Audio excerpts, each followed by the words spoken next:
here by accident. Your life is not a series of random events stitched together by chance, luck, or misfortune. Every step you have taken, even the ones you regret, even the moments you wish you could erase, has carried meaning beyond what you could see at the time. The awakening begins when you realize that nothing about your existence is arbitrary. You are not placed into this world to merely survive, endure, or repeat cycles of exhaustion and disappointment. You are here because something larger than your fears chose you to experience, to grow, and to create. For a long time, you may have believed that life happens to you, that circumstances arrive uninvited, and you must simply react. This belief quietly strips you of power and trains you to expect struggle as the default. Awakening is the moment you recognize that life responds to you, not just the other way around. Your thoughts, your emotional patterns, your expectations, and your willingness to trust have been shaping your reality long before you consciously noticed. This is not about blame for the past. It is about responsibility for the present and the future. Responsibility does not mean pressure. It means possibility. When you look back, you may see confusion, pain, delays, and closed doors, but beneath those experiences was a current of guidance moving you away from what would have diminished you and toward what would eventually expand you. Some paths had to collapse because they were too small for who you were becoming. Some relationships had to end because they could not follow you into your next level of growth. At the time, it felt like loss. From a wider perspective, it was redirection. Awakening is learning to reinterpret your past without resentment and without self-judgment. You are beginning to sense that your desires are not random either. The things you long for are not placed in your heart to torture you or tease you with impossibility. Desire is information. It points toward expansion. It signals what your life is capable of holding. When you dismiss your desires as unrealistic or selfish, you disconnect from a natural guidance system designed to move you forward. Awakening restores your willingness to listen to that inner pull without immediately shutting it down with fear or logic. There is a quiet shift that happens when you stop asking, "Why is this happening to me?" and start asking, "What is this preparing me for?" That question alone changes your relationship with uncertainty. You stop seeing unknowns as threats and begin seeing them as invitations. You realize that clarity often follows movement, not waiting. That understanding softens anxiety and replaces it with curiosity. You don't need to know every step to trust that there is a path.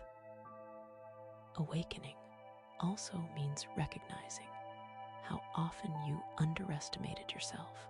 You survived moments you thought would break you. You adapted when you believed you couldn't. You learned lessons you never wanted, but now carry as wisdom. This is not coincidence. It is evidence of an inner strength that has always been present, even when you doubted it. The universe has been responding to that strength all along, offering challenges that refined you rather than destroyed you. as this awareness settles in, you begin to release the idea that you are behind, late, or failing. There is no universal clock you are meant to race against. There is only alignment when something arrives later than expected. It is often because you needed time to become the version of yourself capable of receiving it without fear, sabotage, or disbelief. Awakening teaches patience. Without passivity, you remain open, engaged, and intentional while trusting that timing has intelligence beyond urgency. This first realization is not dramatic or loud. It does not demand that you change everything overnight.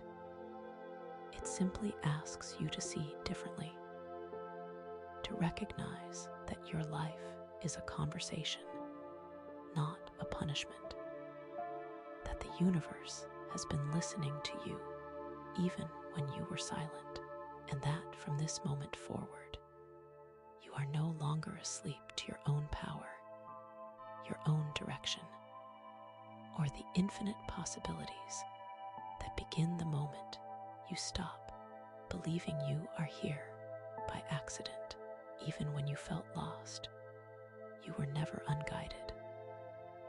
There have always been forces at work beyond your immediate awareness, quietly influencing timing, encounters, endings, and beginnings. Guidance does not always feel gentle or obvious. Sometimes it feels like confusion, interruption, or sudden change.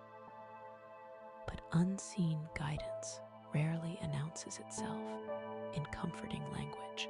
It moves through pressure, through intuition, through moments that don't make sense until much later.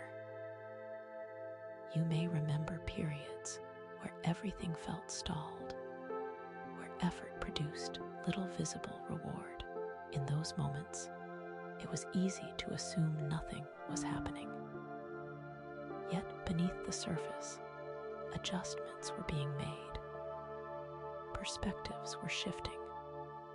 Attachments were loosening.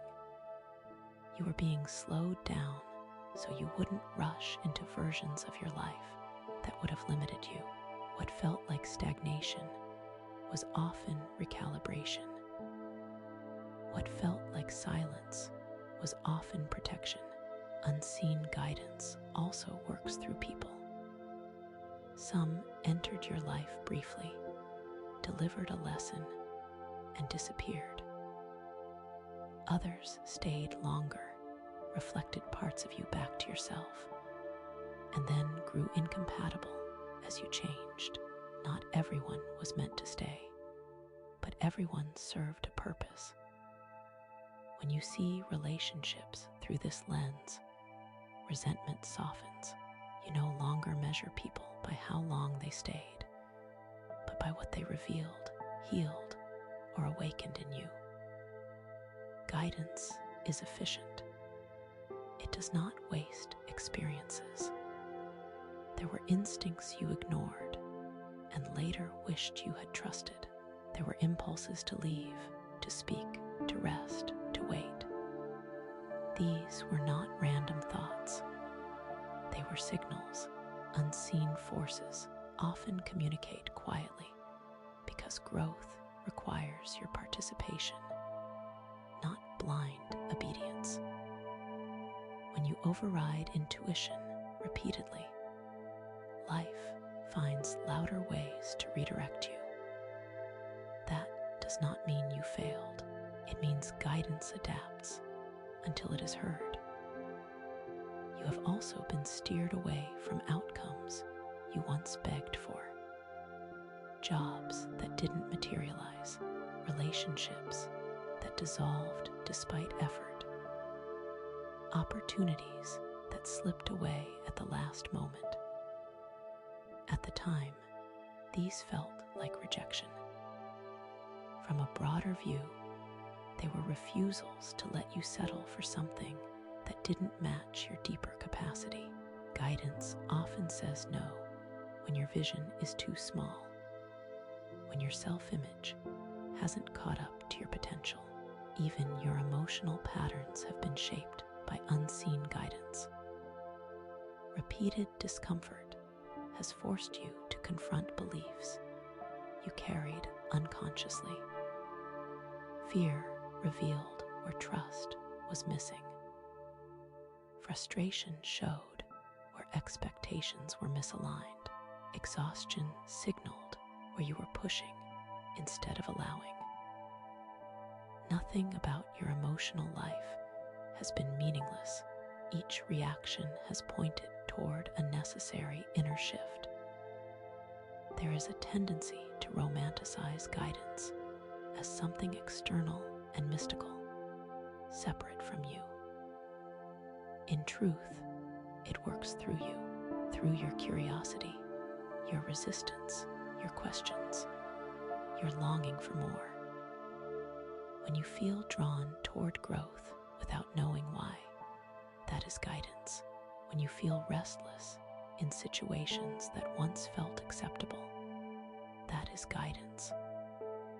When comfort begins to feel suffocating, that is guidance urging expansion.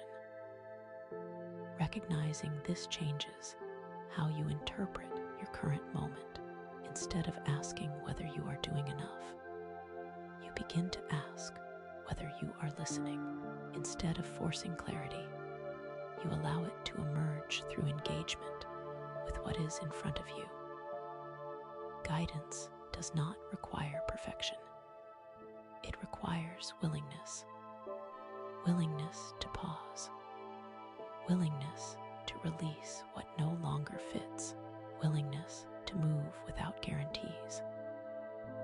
As this awareness deepens, trust begins to replace self-blame. You stop replaying the past as a list of mistakes and start seeing it as a sequence of course corrections. You realize you were never abandoned in your confusion. You were being escorted through it, and even now, as you stand at the edge of what you cannot yet explain, those same unseen forces remain active, responsive, and precise, waiting not for your certainty, but for your consent to trust that you have never been walking alone. You learned early that good things had to be earned through effort, endurance, or sacrifice. Somewhere along the way, struggle became tied to worth. If it didn't hurt, if it didn't exhaust you, if it didn't demand something from your peace, you questioned whether you deserved it. This belief did not come from truth. It came from conditioning.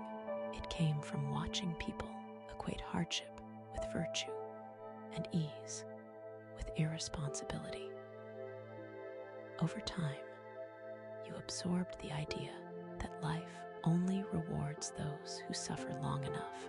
Releasing this belief is one of the most important inner shifts you will ever make. Struggle is not proof of readiness. Pain is not a prerequisite for blessing. Difficulty does not make outcomes more legitimate. The universe does not measure your worth by how much you endure. It responds to alignment, clarity, openness, and belief. When you cling to struggle as a requirement, you unknowingly delay what could arrive with far less resistance. You may notice how uncomfortable ease feels to you. When things go smoothly, part of you waits for the catch. When progress comes without force, you feel suspicious. This is not intuition. It is conditioning. It is the echo of a belief that tells you you must pay for good things with effort or guilt. Letting go of this pattern requires honesty.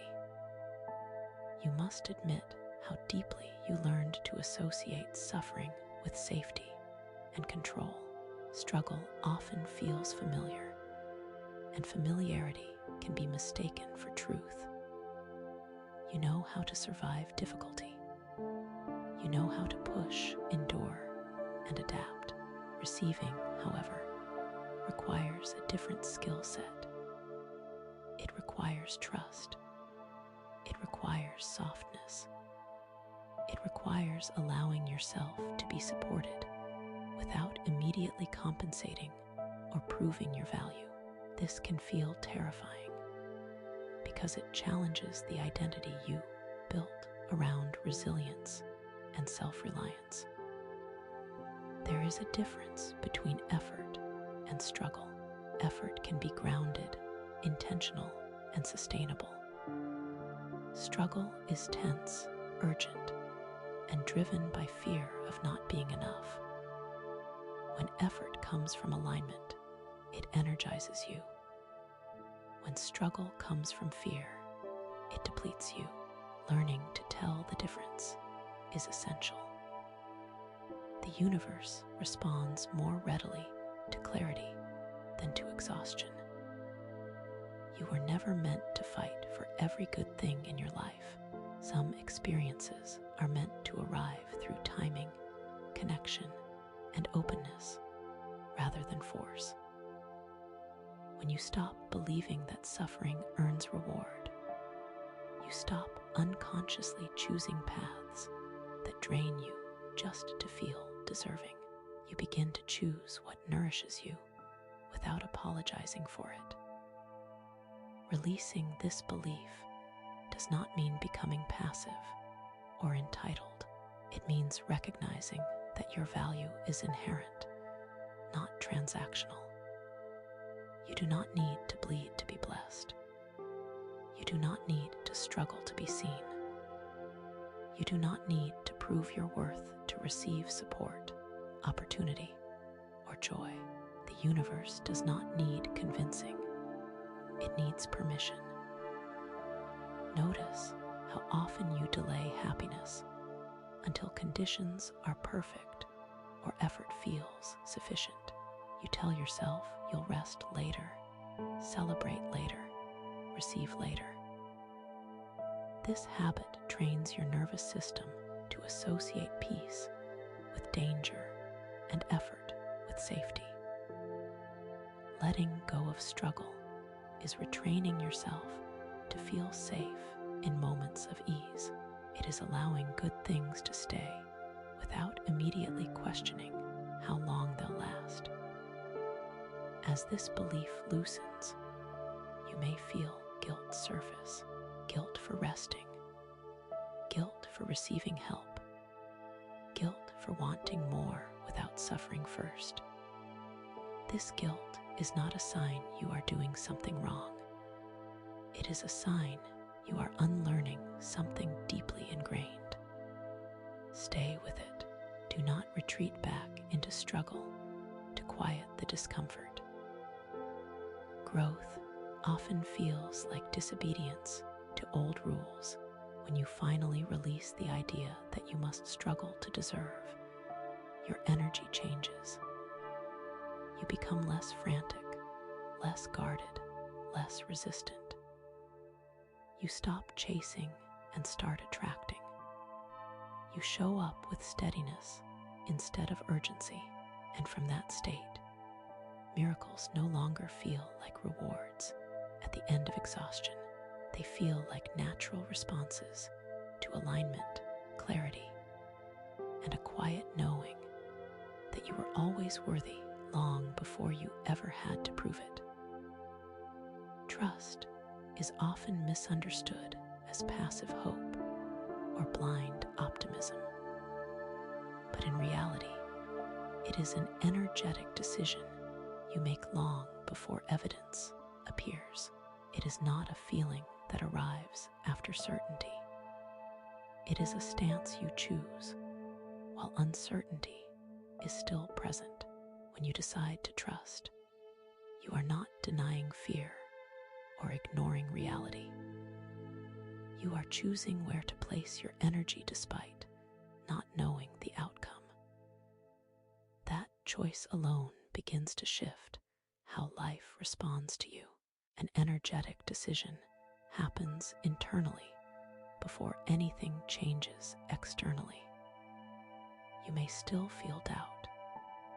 You may still have questions, but something subtle realigns when you stop bracing for disappointment and stop rehearsing worst-case scenarios. Your body relaxes slightly. Your thoughts soften. Your actions become less reactive. This internal shift matters more than you realize because your nervous system is constantly communicating with your environment. Trust signals safety. Fear signals threat. Life tends to mirror whichever signal you send most consistently. Blind optimism says, everything will work out, so I don't need to engage. Trust says, I don't know how this will unfold, but I am willing to stay open, present, and responsive. Trust does not require certainty. It requires courage. It requires you to stop demanding guarantees before you allow yourself to move forward. Many people remain stuck not because opportunities are absent, but because they refuse to step without reassurance that nothing will go wrong. Trust also does not mean forcing positivity. Suppressing fear only gives it more power. Real trust allows fear to exist without letting it drive your decisions.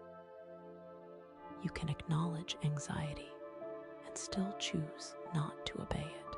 You can feel unsure and still act from alignment rather than panic. This is why trust is energetic rather than intellectual. You may understand trust conceptually and still operate from fear energetically. The work is internal.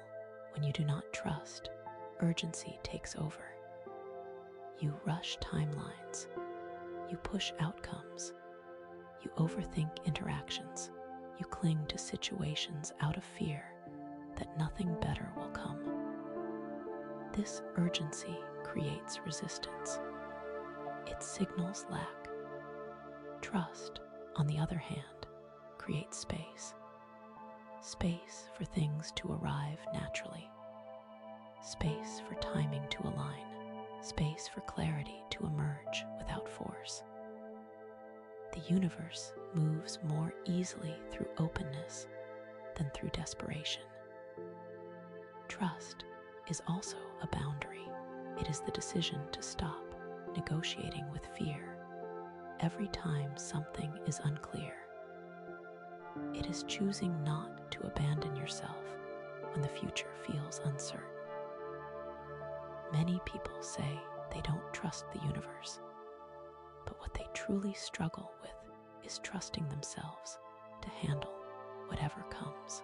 When you build trust within, external trust follows naturally. You stop seeing uncertainty as danger and start seeing it as possibility. This decision must be made repeatedly. Trust is not a one-time declaration. It is a daily, sometimes hourly choice. Each time you resist the urge to control every detail, you strengthen it. Each time you allow something to unfold without interference, you reinforce it. Each time you rest without guilt, you deepen it. Over time, trust becomes your default state rather than a temporary experiment. You may notice that when you trust, synchronicities increase. Conversations happen at the right moment. Information arrives just when you need it.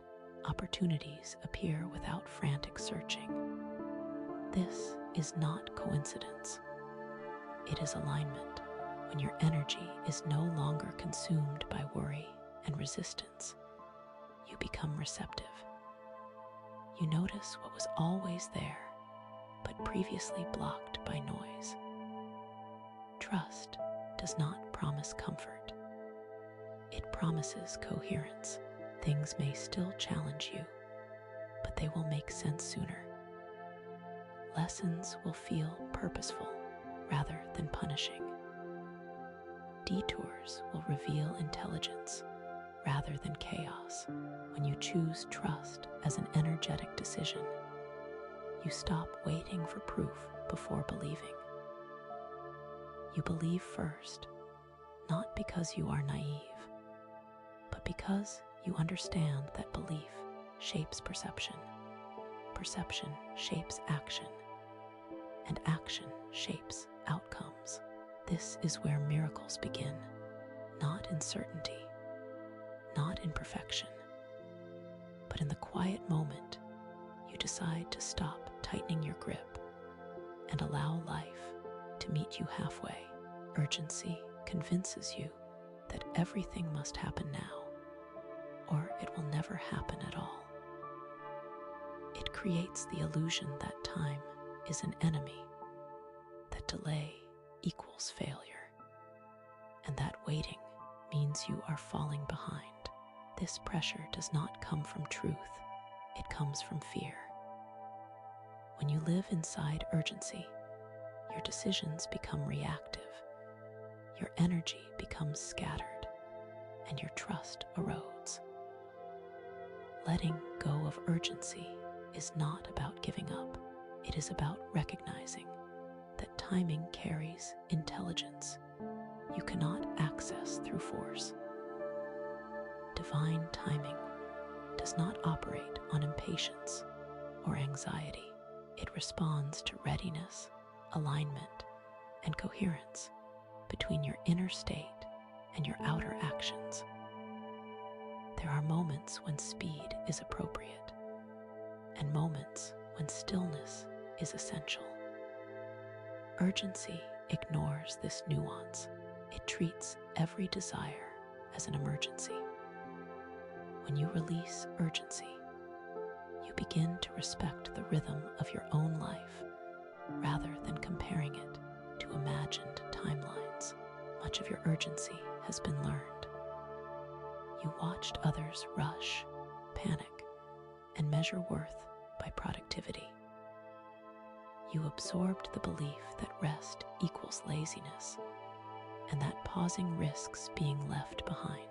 Over time, this belief trains your nervous system to associate slowness with danger.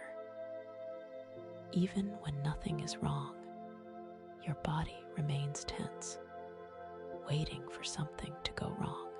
Learning the power of divine timing is learning how to feel safe without constant movement. There are things you could have received earlier that would not have lasted.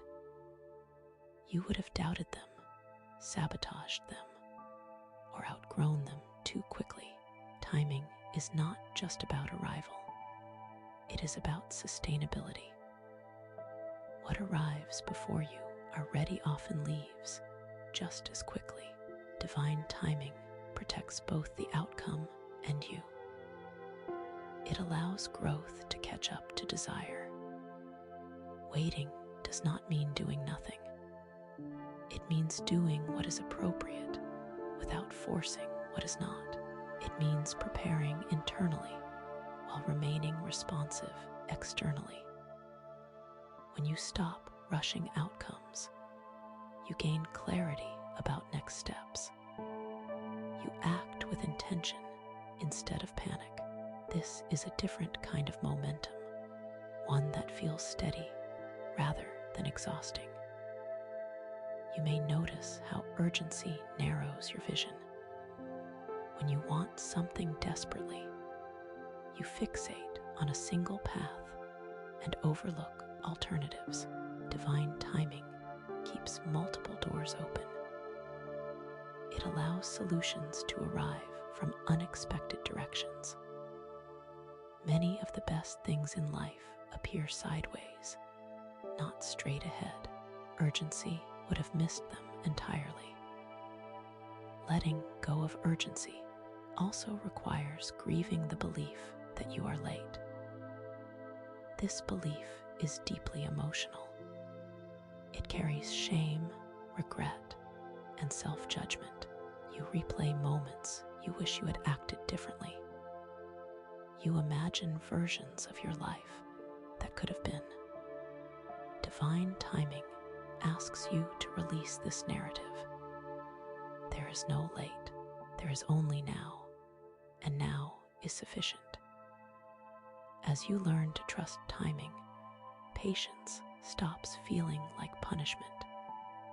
It becomes spaciousness. You begin to notice subtle progress instead of dramatic breakthroughs. You recognize how much is unfolding quietly. Small shifts in perspective, slight changes in behavior, new connections forming. These are signs of movement, even when nothing looks different yet. Divine timing also teaches you discernment. Not every opportunity requires immediate action. Not every invitation is aligned. When you are no longer ruled by urgency, you can say no without fear. You can wait without anxiety. You can move without rushing. This balance is powerful. It keeps you from burning out and from settling prematurely. The moment you stop racing the clock, life stops feeling like a test. You realize you are not being graded on speed. You are being guided toward coherence. When your inner state and outer actions align, things happen with far less resistance. Doors open when they are meant to open. People arrive when you are ready to meet them. Opportunities unfold when you can receive them fully. Fear often convinces you that nothing will change because it points backward for evidence. It gathers memories of disappointment, unmet expectations, and moments where hope felt naive.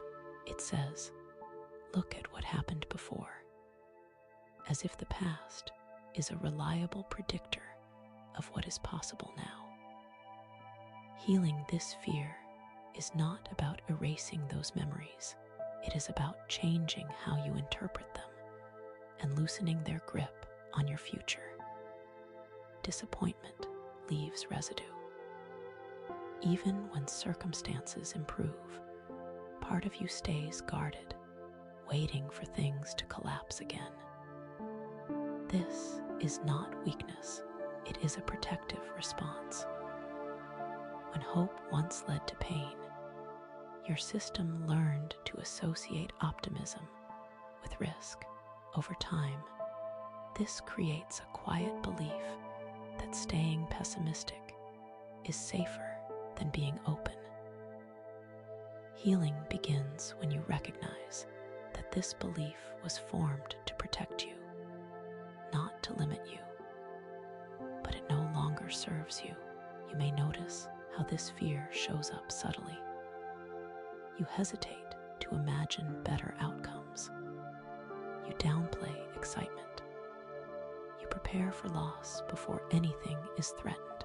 You tell yourself you are being realistic. But realism becomes a disguise for unresolved hurt. Confronting this fear requires honesty.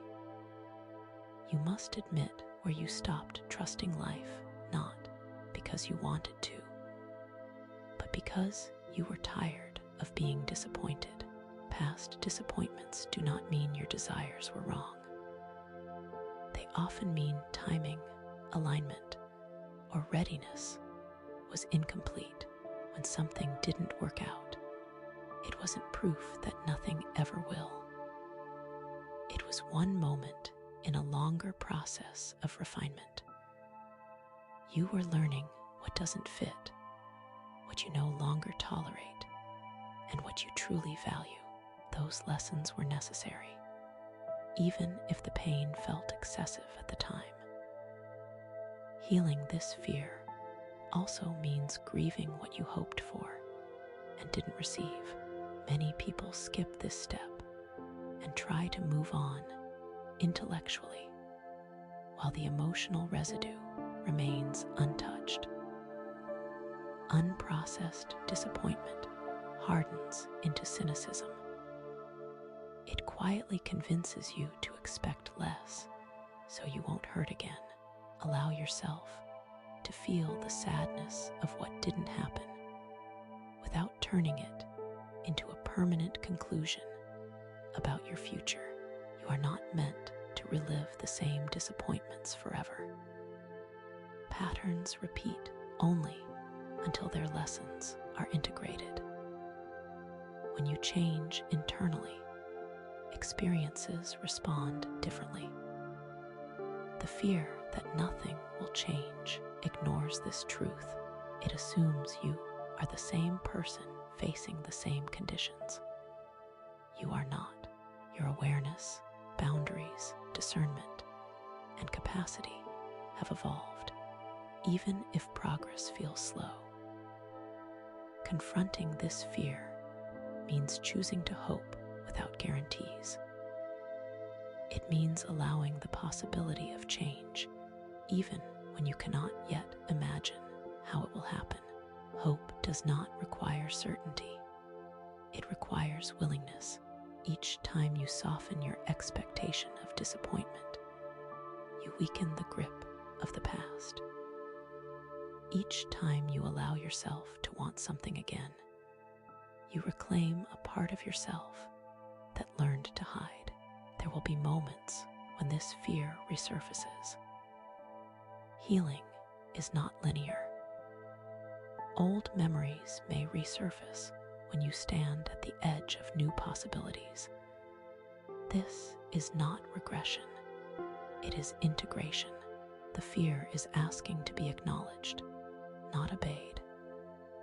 You can thank it for trying to protect you and still choose not to let it dictate your future. Change often begins quietly. It rarely announces itself with dramatic shifts. It starts with internal permission. Permission to believe that your life is allowed to improve.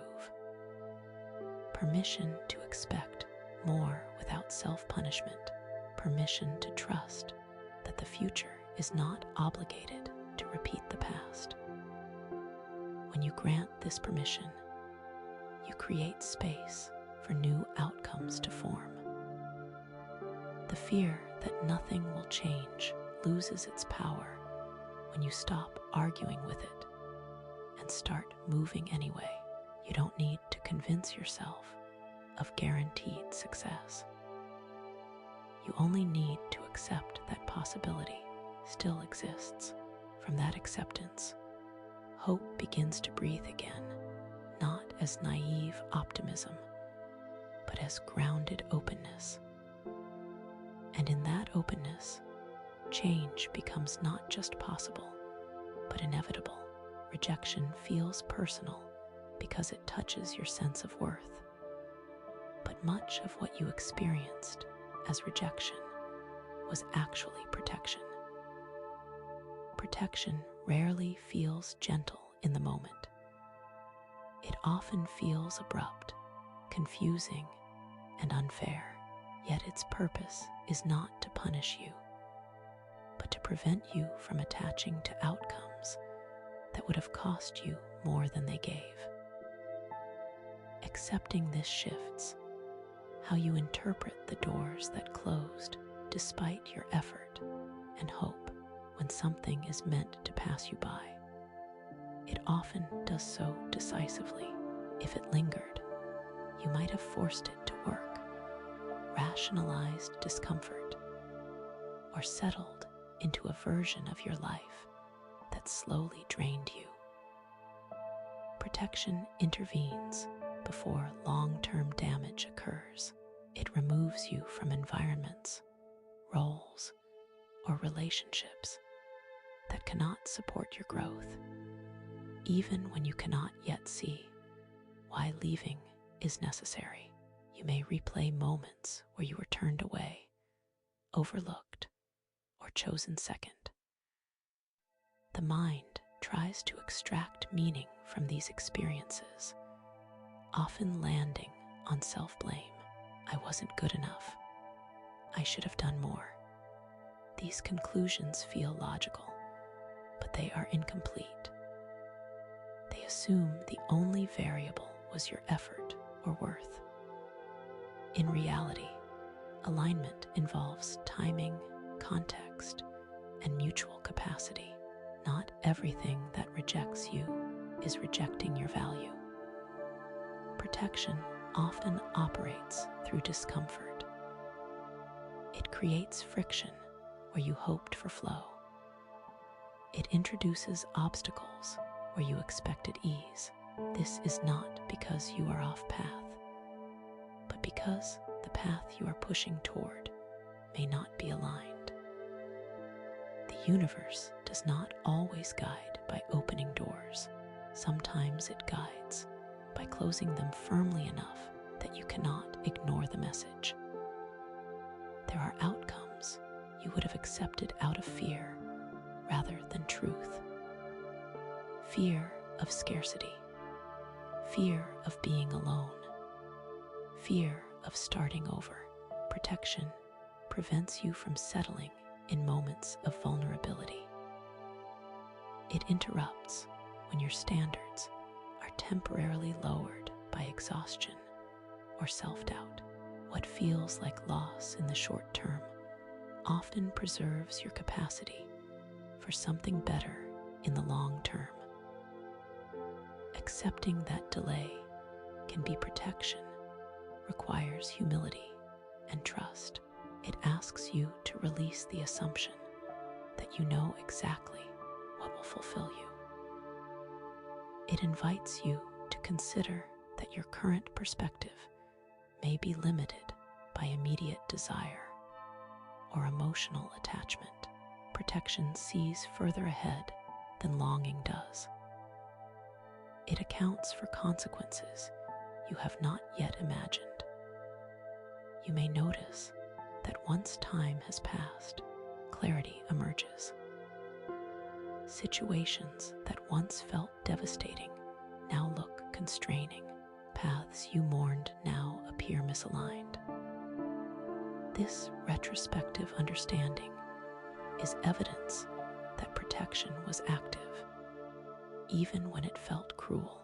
The challenge is learning to apply this understanding in the present before hindsight arrives. Delay also allows you to grow into the version of yourself capable of receiving what you truly want. Without that growth, even the right opportunity could feel overwhelming or unsafe. Protection is not just external, it is internal. It gives you space to develop boundaries, confidence, and discernment, so that when the right door opens, you walk through it with steadiness rather than desperation. Accepting protection does not mean suppressing disappointment. You are allowed to grieve what you wanted. Acceptance does not erase pain, it contextualizes it. You can honor your feelings without turning them into conclusions about your future. Protection often hurts precisely because it removes what you were emotionally invested in. That pain does not negate its purpose. When you begin to see delay and rejection as information rather than judgment, your relationship with uncertainty changes. You stop chasing closure and start trusting redirection. You stop internalizing closed doors and start staying open to new ones. This openness keeps you flexible, resilient, and receptive. Protection is not about deprivation. It is about preservation. It preserves your energy, your integrity, and your capacity for joy. When you accept this, you stop fighting life's interruptions and start cooperating with them. You realize that not everything you want is meant to stay, and not everything that leaves is a loss. Some departures are guardians in disguise, ensuring that what eventually arrives does so without compromising who you are becoming. Resistance is rarely loud. It does not always look like refusal or rebellion. More often, it appears as overthinking, hesitation, perfectionism, or the constant feeling that you need to do more before you are ready. You tell yourself you are being careful, strategic, or responsible. But underneath, resistance is usually fear trying to stay in control. Understanding how resistance blocks miracles requires honesty about how subtly it operates in your life. Lack of effort is easy to identify. Resistance is not. Resistance can work very hard. It can plan endlessly, research excessively, and rehearse scenarios without ever allowing movement. It creates the illusion of productivity while preventing transformation. Miracles require flow. Resistance interrupts that flow not by stopping action entirely, but by delaying alignment. You stay busy, but nothing changes. Resistance often grows from a desire to avoid disappointment. If you don't fully commit, you can tell yourself you didn't really try. If you keep options open, you don't have to face the possibility of failure. This strategy feels protective, but it keeps you suspended in uncertainty. Miracles respond to clarity, not half steps. They require a willingness to be seen, to risk, and to engage fully without guarantees. You may notice resistance when you feel an inner pull towards something, but immediately counter it with reasons why now isn't the right time. The timing may not be perfect, but resistance disguises itself as logic. It points out risks, uncertainties, and potential flaws. While discernment is healthy, resistance magnifies doubt until movement feels irresponsible. This keeps you safe from risk, but also safe from expansion. Resistance also appears when you try to control how something should happen. You become attached to a specific outcome, timeline, or method. When reality doesn't match your expectations, you tighten your grip, you push harder, overcorrect, or withdraw altogether. This tension signals resistance. Miracles unfold through openness. Control constricts the very pathways they need to arrive. Another form of resistance is self-protection through identity.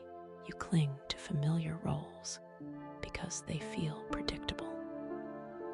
Even if they no longer fit, they offer a sense of stability. Change threatens these identities, so resistance arises to preserve them. Letting go of who you were, even when it no longer serves you, can feel like a loss. Miracles often require this shedding. They ask you to make space, not just externally, but internally.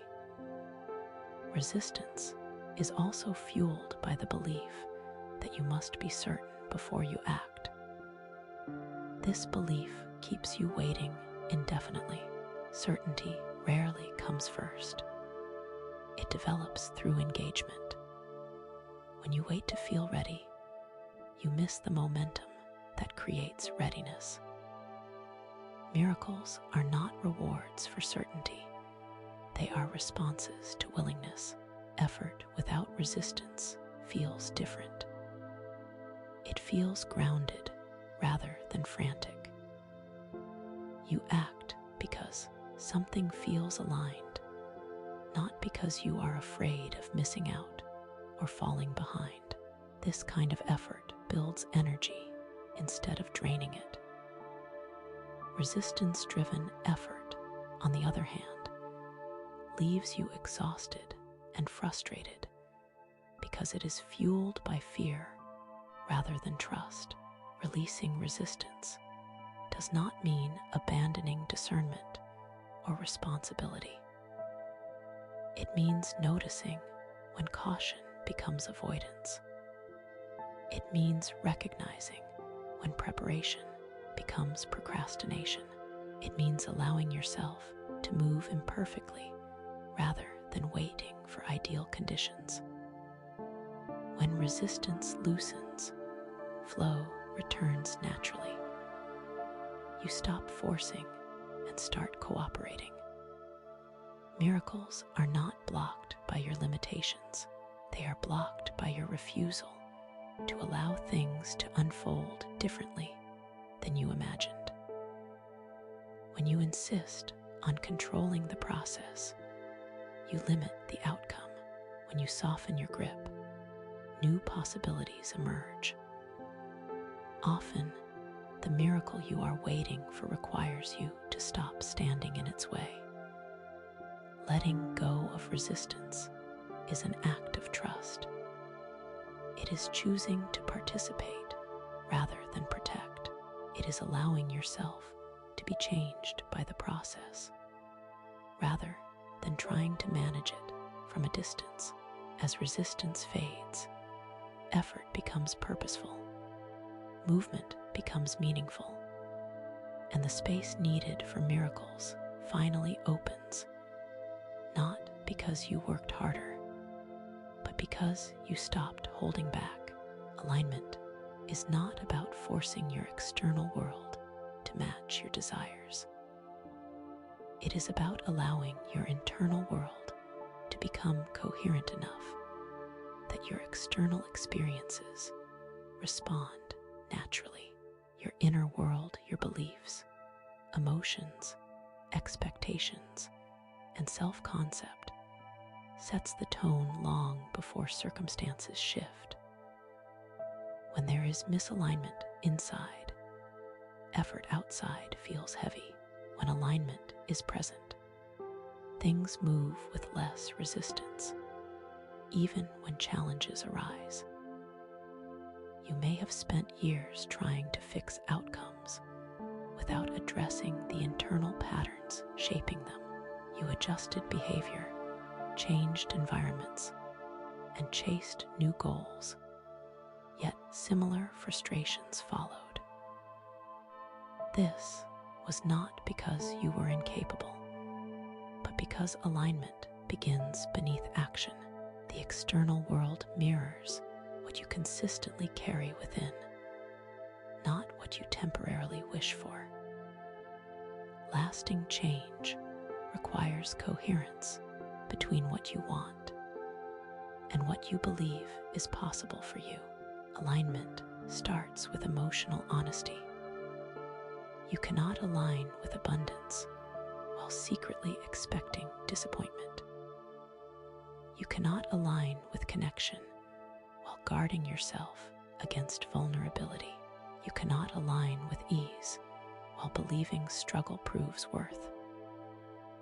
These contradictions create friction. They do not make you flawed, they make you human, but they must be acknowledged before they can dissolve. Your internal world sends constant signals. When your thoughts contradict your desires, confusion emerges. When your emotions contradict your affirmations, resistance grows. Alignment is the process of bringing these elements into agreement. It does not require perfection. It requires consistency. Small shifts in belief, repeated daily, are more powerful than dramatic declarations made once. Notice how your body responds when you imagine the life you want. Does it relax or tense?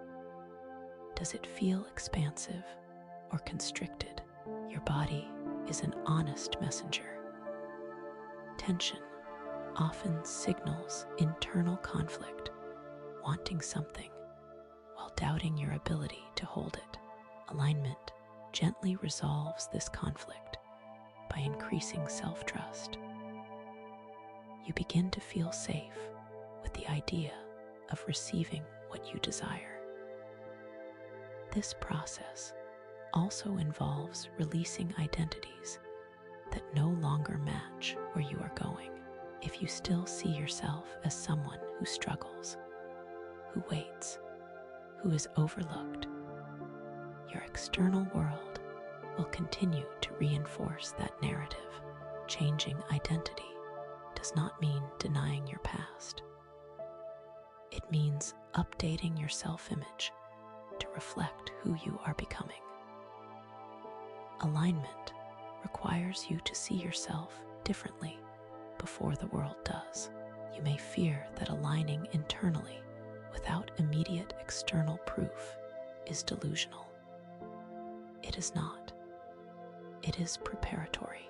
Just as you prepare soil before planting, you prepare your inner state before manifestation becomes visible.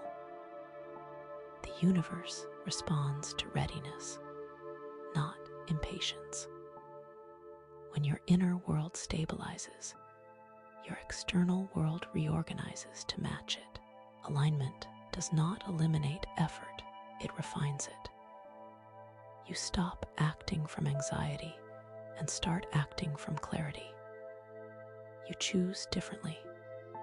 You speak differently. You move differently. These changes may seem subtle, but they alter outcomes significantly.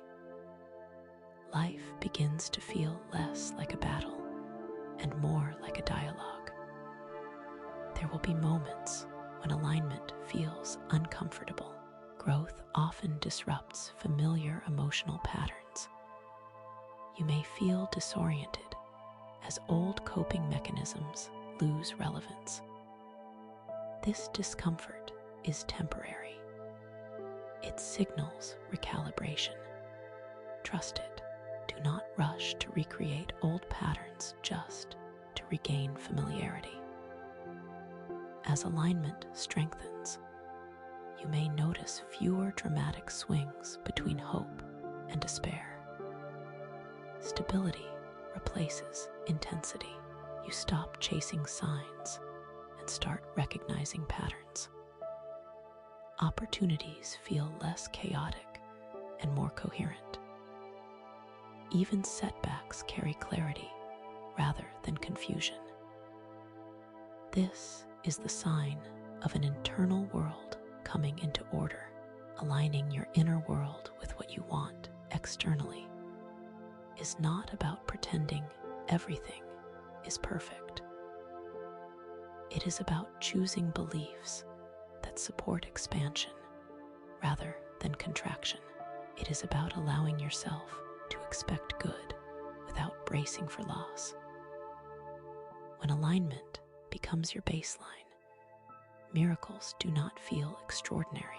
They feel logical, inevitable responses to a life that finally makes sense from the inside out. Detachment is often misunderstood as indifference or emotional withdrawal. But true detachment is neither cold nor disconnected. It is the ability to care deeply without gripping tightly. Detaching from outcomes does not mean abandoning desire. It means releasing the belief that your worth, safety, or future depends on a specific result unfolding in a specific way. This distinction is subtle, but it changes everything. When you attach to an outcome, you begin to negotiate with fear. You monitor progress obsessively. You interpret neutral delays as failure. You personalize uncertainty. This attachment creates pressure, not just on you, but on the process itself. Energy becomes constricted.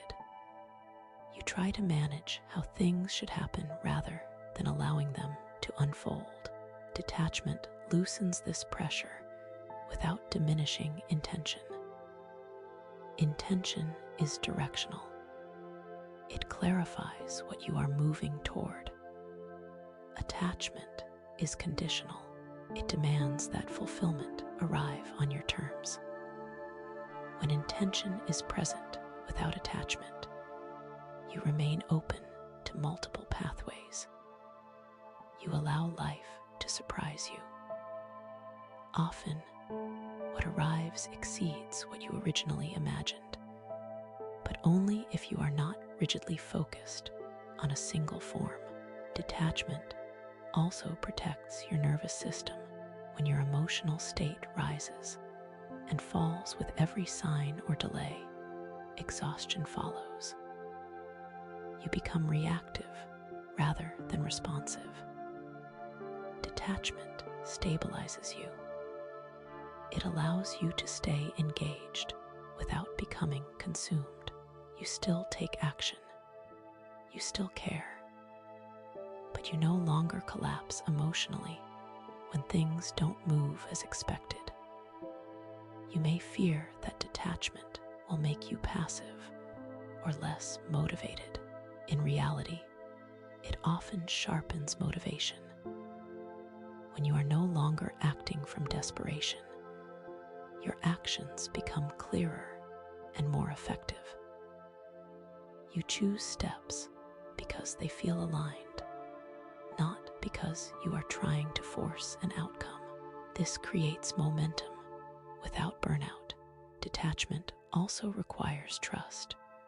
Trust that your life is not fragile, that missing one opportunity does not mean missing everything, that fulfillment is not a one-time event. When you detach, you stop treating every moment as a test you must pass.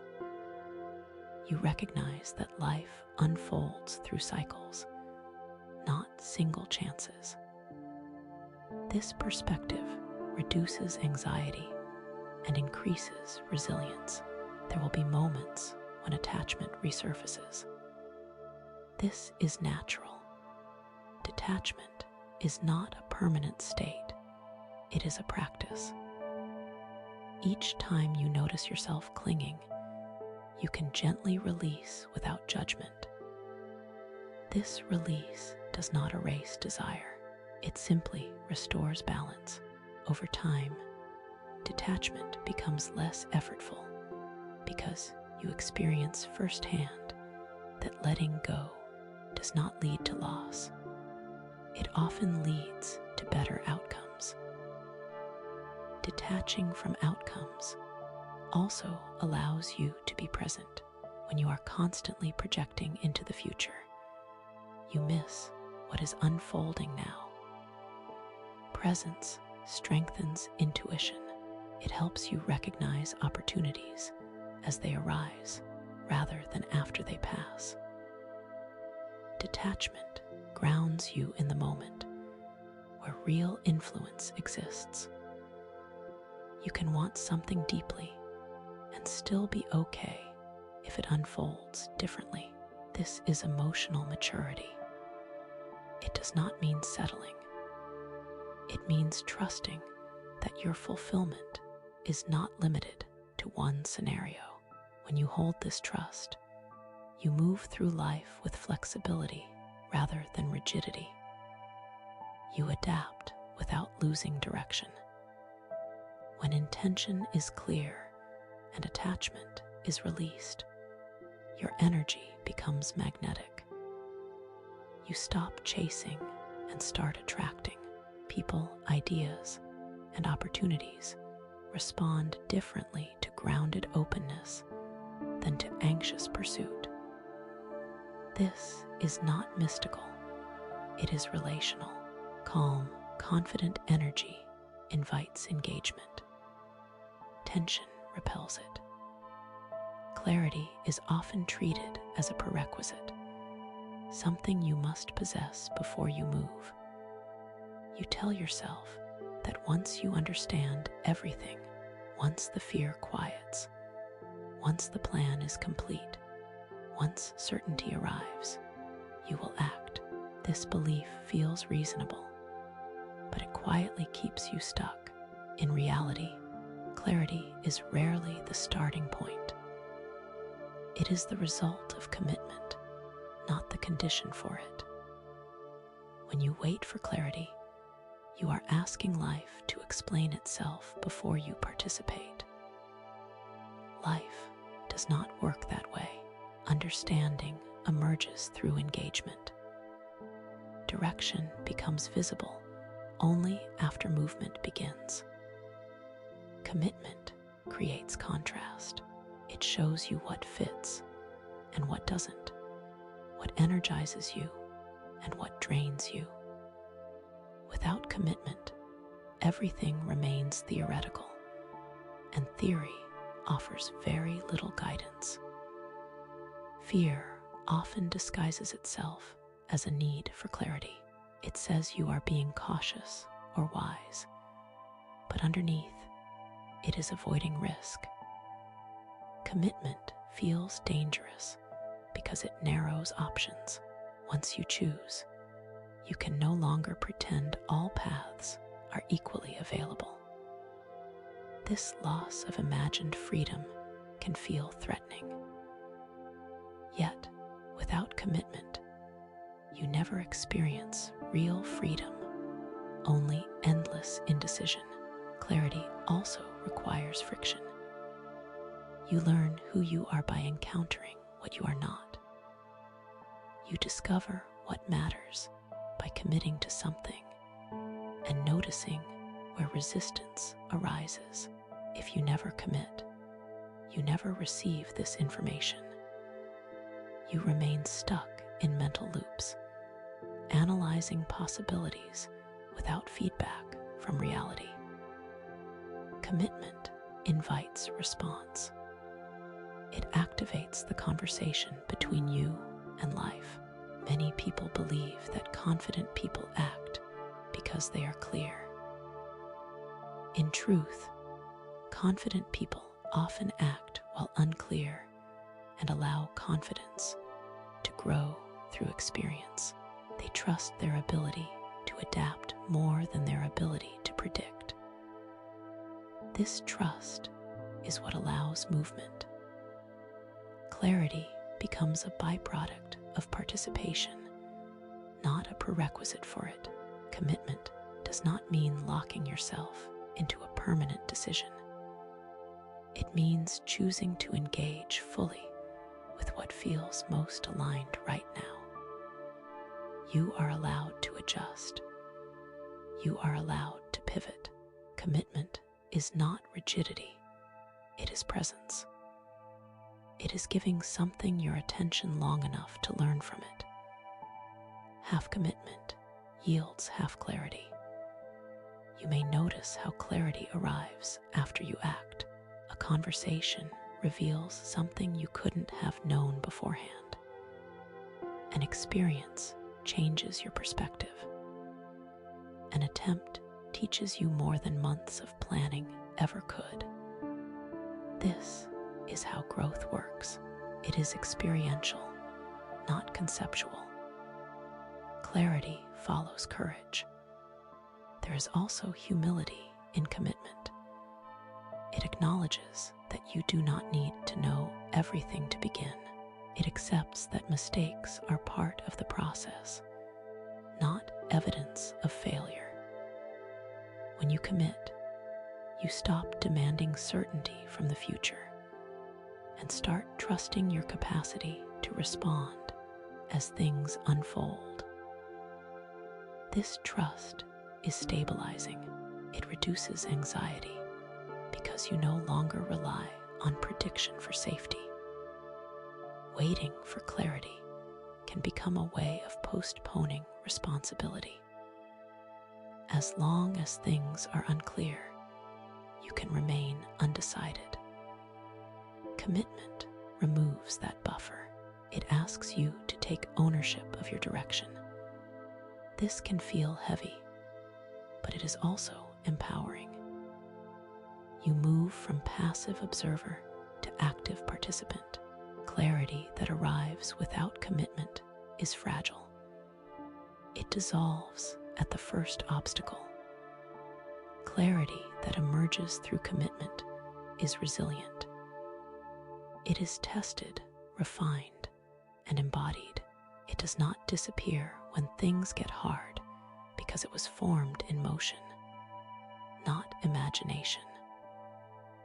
Worthiness is not a destination you reach after enough effort, improvement, or approval. It is a condition you were born into, yet over time, you were taught otherwise. You learned to associate worth with productivity, behavior, achievement, or how well you met expectations. Slowly, worthiness became something conditional, something to earn, maintain, or risk losing. Redefining worthiness means dismantling this belief at its root. You may notice how often you question whether you deserve good things. When opportunities appear, you scan for reasons you might not qualify. When ease arrives, you wait for it to be revoked. These reactions are not humility. They are evidence of a belief that worth is fragile. In truth, worth is not altered by success or failure. It exists independent of circumstances. When worthiness is treated as conditional, you live in constant self-evaluation. You measure yourself against standards that keep shifting. This creates anxiety and exhaustion.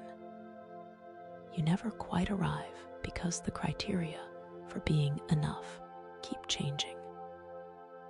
Redefining worthiness as inherent removes this pressure.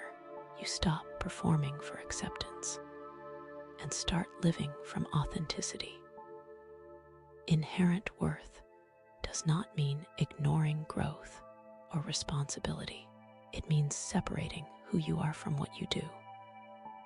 Your actions can improve without your value being questioned. This distinction allows learning without shame. Mistakes become information rather than indictments. Growth becomes collaborative rather than punitive. You may resist this idea because struggle has felt like proof of commitment. If worth is inherent, you may wonder what motivates effort. The answer is alignment, not fear. When you no longer act to prove yourself, you act to express yourself. This motivation is more sustainable. It comes from curiosity and care rather than pressure. Redefining worthiness also transforms how you receive feedback. Instead of hearing criticism as confirmation of inadequacy, you hear it as perspective. You remain grounded. You choose what to integrate and what to release. This stability allows discernment. You no longer outsource your self-worth to external voices. There may be grief in this shift. Grief for how hard you were on yourself. Grief for years spent trying to earn what was never withheld. Allow this grief. It is part of healing. Compassion grows where judgment once lived. You begin to treat yourself with the same patience you extend to others. Inherent worthiness changes your relationship with desire. You no longer need to justify wanting more. You no longer negotiate with guilt before imagining a fuller life. Desire becomes a natural extension of being alive, not a flaw to correct. You trust that wanting expansion does not make you ungrateful. It makes you responsive. You may notice how this shift quiets comparison. When worth is inherent, comparison loses relevance.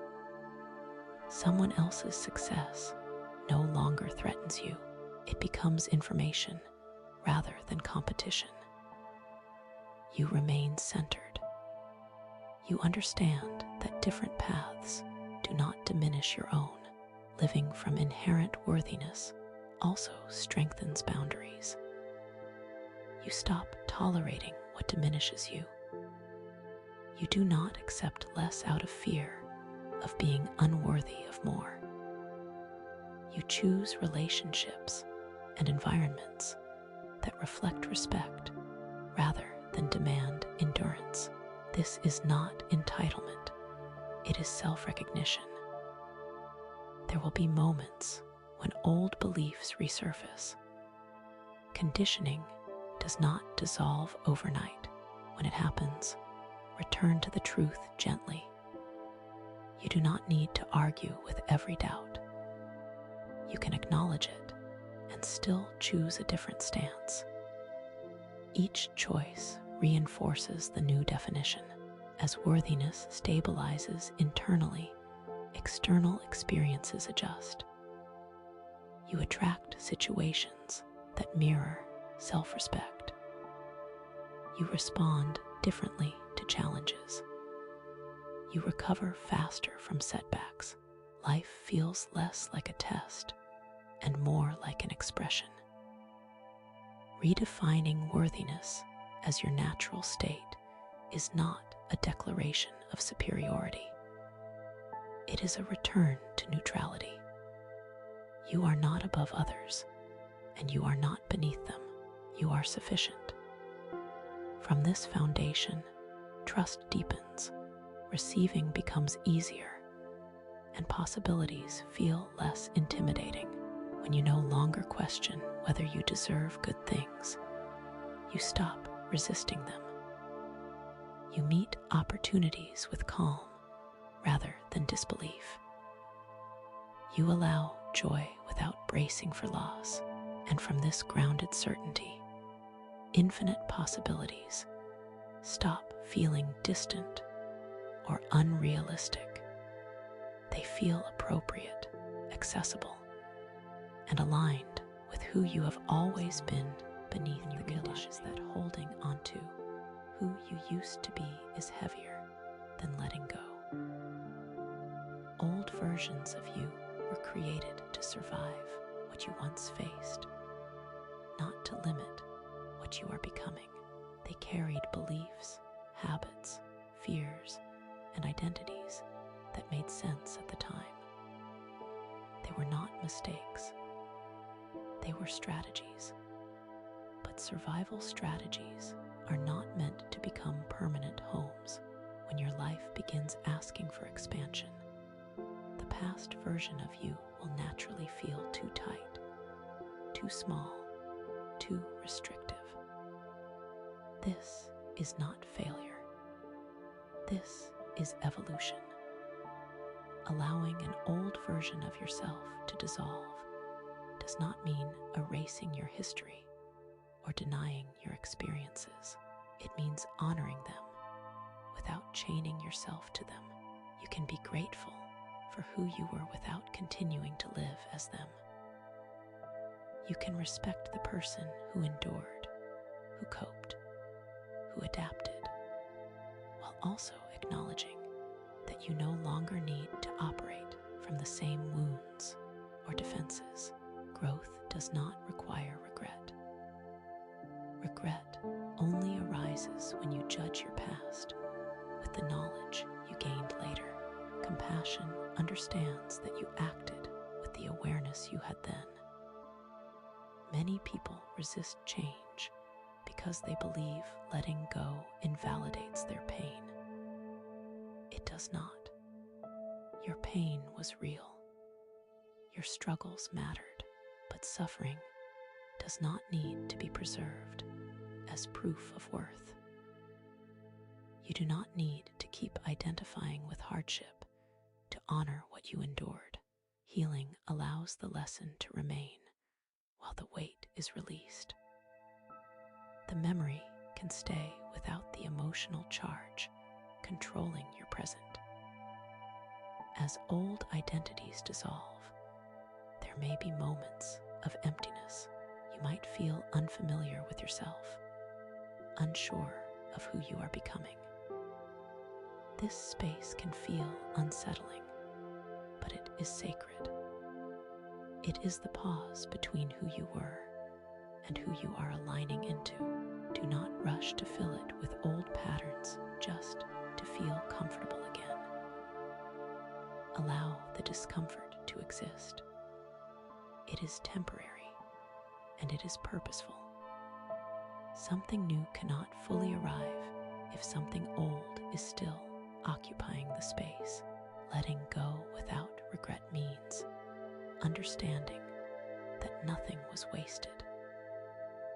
Even the versions of you that made choices you now outgrew were contributing to your awareness. They were collecting data, building discernment, strengthening intuition. You are wiser because of them, not in spite of them. When you release them with kindness, you free yourself from self-blame and open the door to self-trust. There is also a quiet relief that comes when you stop trying to maintain an identity that no longer fits. You no longer have to explain yourself, defend your growth, or justify your change.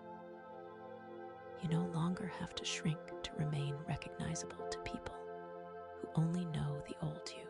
Not everyone will understand your evolution, and that is not your responsibility. Your responsibility is to remain honest with the truth of who you are now. Old versions dissolve naturally when you stop feeding them with attention. You do not need a dramatic ending or a clear goodbye. Simply choosing differently, thinking differently, responding differently is enough. Over time, the old patterns fade because they are no longer reinforced. This is not abandonment of self, it is integration. You take what is useful and release what no longer serves. Without regret, you begin to see your life as a continuous unfolding rather than a series of mistakes. You stop replaying old chapters and start reading the page in front of you.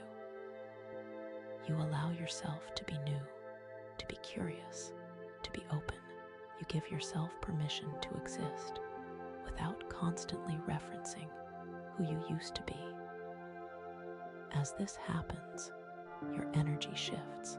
You become lighter, less conflicted, less internally divided. You no longer argue with yourself about whether you are allowed to change. You simply do. And in that acceptance, opportunities align more easily because you are no longer anchored to outdated self-definitions. Letting old versions dissolve is not loss. It is alignment. It is trust in your own becoming. It is the quiet confidence that who you are now is not a betrayal of who you were, but the fulfillment of everything they were trying to reach. Gratitude is not a polite response to what has already happened. It is a powerful orientation toward what is still forming. When you understand gratitude deeply, you realize it is not about ignoring problems or pretending everything is perfect. It is about recognizing that life is already communicating with you, already cooperating in ways both visible and subtle. Gratitude shifts your attention from absence to presence, and in doing so, it expands what you are capable of receiving next. When you consistently acknowledge what exists, even in small or imperfect forms, you send a clear signal that you are receptive rather than resistant. The mind often believes that focusing on what is missing will motivate change, but energetically, it does the opposite. It reinforces lack. Gratitude interrupts that cycle. It teaches your nervous system safety, steadiness, and openness. From that state, new possibilities can enter without being blocked by fear or urgency. Gratitude expands future possibilities because it trains you to notice momentum where you once saw stagnation. You begin to recognize progress instead of only distance. You see evidence instead of obstacles. This does not make you passive. It makes you perceptive. When you are aware of how much is already working, you make decisions from clarity instead of desperation. You stop chasing outcomes and start aligning with them. There is also a subtle trust embedded in gratitude. To be grateful now is to assume that life is not withholding from you. It is to believe that what is present has meaning, even if you do not yet understand it. This belief softens resistance and loosens the grip of control. When control relaxes, flow increases. Opportunities often arrive not because you forced them into existence, but because you finally made space for them. Gratitude does not require grand achievements. In fact, it is most powerful when applied to ordinary moments. Stability, lessons learned, moments of peace, small signs of alignment, quiet resilience. These are the building blocks of expansion. When you acknowledge them, you reinforce their presence. The universe responds not to what you say you want, but to what you consistently recognize and value.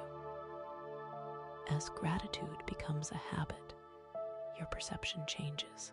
You stop overlooking support. You notice timing, protection, redirection. You see how things you once labeled as setbacks quietly guided you away from paths that were not aligned. This awareness dissolves resentment and replaces it with understanding. And understanding creates emotional spaciousness, which is where new possibilities grow. Gratitude also shifts your relationship with the future. Instead of waiting anxiously for something to arrive before you feel at peace, you allow peace to exist now. This is not settling, it is stabilizing. From a grounded state, you can dream without attachment, desire without fear, and act without forcing. Your future expands because you are no longer trying to escape the present. Importantly, gratitude includes being thankful for your own growth, for your endurance, for the ways you showed up even when it was hard.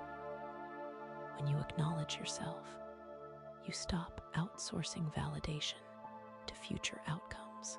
This self-recognition strengthens confidence and trust. making you more willing to take aligned risks and embrace unfamiliar opportunities. Gratitude does not mean everything stays the same. It means change happens without internal resistance. It means you can want more while appreciating what is. This balance creates a powerful, energetic foundation. The more consistently you practice it, the more you notice that life responds with ease rather than friction. In this way, gratitude is not the end of the journey, it is the doorway. It widens your capacity to receive, to notice, to trust, and as your capacity expands, so do the possibilities available to you, naturally, steadily, and often in ways you could not have planned. Quiet seasons test faith in ways visible struggles never do. When nothing seems to move, when progress feels invisible, and when external confirmation disappears, the mind begins to question everything. It asks whether effort matters, whether trust was misplaced, whether you misread the signs. This is not weakness. It is a natural response to stillness. But quiet seasons are not empty. They are densely layered with preparation, recalibration, and unseen alignment. Faith during movement is easy. Faith during noise is reinforced by momentum. But faith during silence is pure. It is no longer supported by evidence or reassurance. It exists because you choose it, not because circumstances demand it. This choice strengthens something far deeper than optimism. It builds inner stability. It teaches you how to stand without leaning on outcomes. In quiet seasons, growth turns inward. External change slows, so internal restructuring can occur. Beliefs are examined. Motivations are refined. Attachments are loosened. This is often uncomfortable because it feels unproductive, but it is essential. You cannot carry old expectations into new realities. Stillness allows excess weight to fall away. The temptation during these periods is to force movement out of fear, to rush decisions, to doubt timing, to abandon trust prematurely. But forcing action when alignment is not ready often creates resistance rather than relief. Quiet seasons ask for patience without passivity. They ask you to remain attentive without becoming anxious. This balance is where faith matures.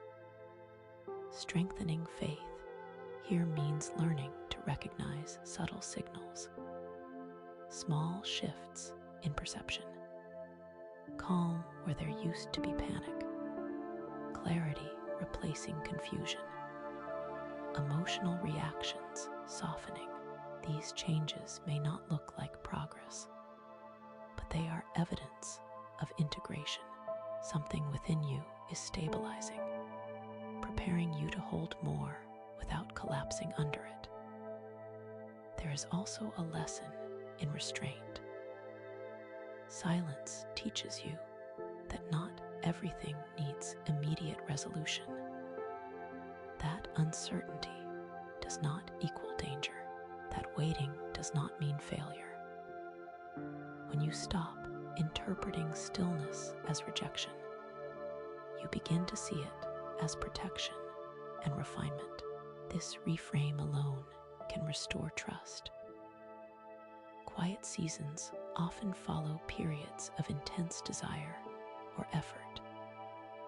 They act as a pause, allowing your system to recalibrate. Without them, expansion would feel overwhelming rather than empowering. Faith grows when you trust that this pause has purpose, even if you cannot yet see its outcome. Another challenge during these times is comparison. Others may appear to be moving forward while you remain still. This can erode confidence if you assume progress is always visible. But internal alignment cannot be measured externally. The work happening within you is personal and precise. It does not follow collective timelines.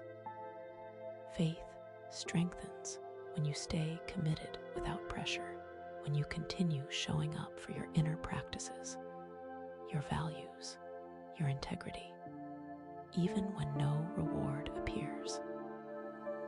This consistency sends a powerful message to yourself that your trust is not conditional, and trust that is not conditional becomes unshakable. Eventually, movement returns, often suddenly, often unexpectedly, and when it does, you realize the quiet season was not a delay, but a foundation. What emerges is more aligned, more stable, more sustainable than what you tried to force before. Strengthening faith in stillness changes how you experience the future. You no longer panic when things slow down. You no longer interpret silence as absence. You understand that life moves in rhythms, and not all growth makes noise. Some of the most important shifts happen quietly, preparing you for what comes next without announcing themselves first. Learning to act without forcing and rest without fear requires undoing a deeply conditioned belief that your value is tied to constant motion. Many people confuse urgency with purpose and exhaustion with dedication. They move quickly not because alignment is present, but because stillness feels unsafe. Action taken from fear is loud, tense, and draining. Action taken from alignment is precise, calm, and sustainable. The difference is not effort, but pressure. Acting without forcing begins with listening, not waiting passively, but paying attention to internal signals before responding externally. When an action is aligned, it carries a sense of clarity, even if the outcome is uncertain. There is focus without strain, direction without desperation. You are engaged, but not bracing yourself for impact. This kind of action does not require constant justification. It feels clean rather than compulsive. Forcing, on the other hand, is driven by the need to control timing, perception, or results. It often shows up as overthinking, rushing, micromanaging, or saying yes out of fear of missing out. Even when forcing produces results, it leaves residue, burnout, resentment, or self-doubt. Learning to act without forcing means trusting that not every opportunity requires immediate response, and not every moment demands output. Rest without fear is the counterpart to this trust. Many people rest only when they are exhausted or when they feel they have earned permission. Even then, rest is often filled with guilt, mental noise, and the pressure to return quickly. True rest is not collapse. It is intentional recovery. It is choosing stillness as a form of alignment, not avoidance. Rest becomes frightening when you believe momentum is fragile. When you think everything will fall apart if you stop, but momentum that disappears the moment you rest was never stable to begin with. Sustainable growth includes cycles of activity and recovery. Nature does not rush continuously, yet it expands without effort. Learning to rest without fear means recognizing that clarity often arrives in stillness. When you stop pushing, your intuition becomes louder. Your nervous system settles, your perspective widens. Rest allows integration. Without it, experiences pile up without being processed, leading to confusion and fatigue rather than wisdom. The balance between action and rest is not equal time, it is responsive timing. Some seasons ask for movement, others ask for patience. Acting without forcing means responding to what the moment actually requires, not what your fear insists on. Resting without fear means trusting that nothing essential will be lost by pausing. As you practice this balance, your relationship with productivity changes. You stop measuring your worth by output alone. You begin valuing effectiveness over effort. You notice that fewer well-timed actions create more impact than constant motion fueled by anxiety. This shift also deepens trust with yourself. You learn that you can slow down without losing direction. You learn that action does not need to hurt to matter. You learn that rest does not mean regression. Over time, this trust becomes embodied. You no longer oscillate between extremes of overdoing and shutting down. You move with rhythm when action and rest are no longer enemies. Your energy stabilizes. You show up more present, more responsive, less reactive. You stop forcing doors and start noticing which ones open naturally.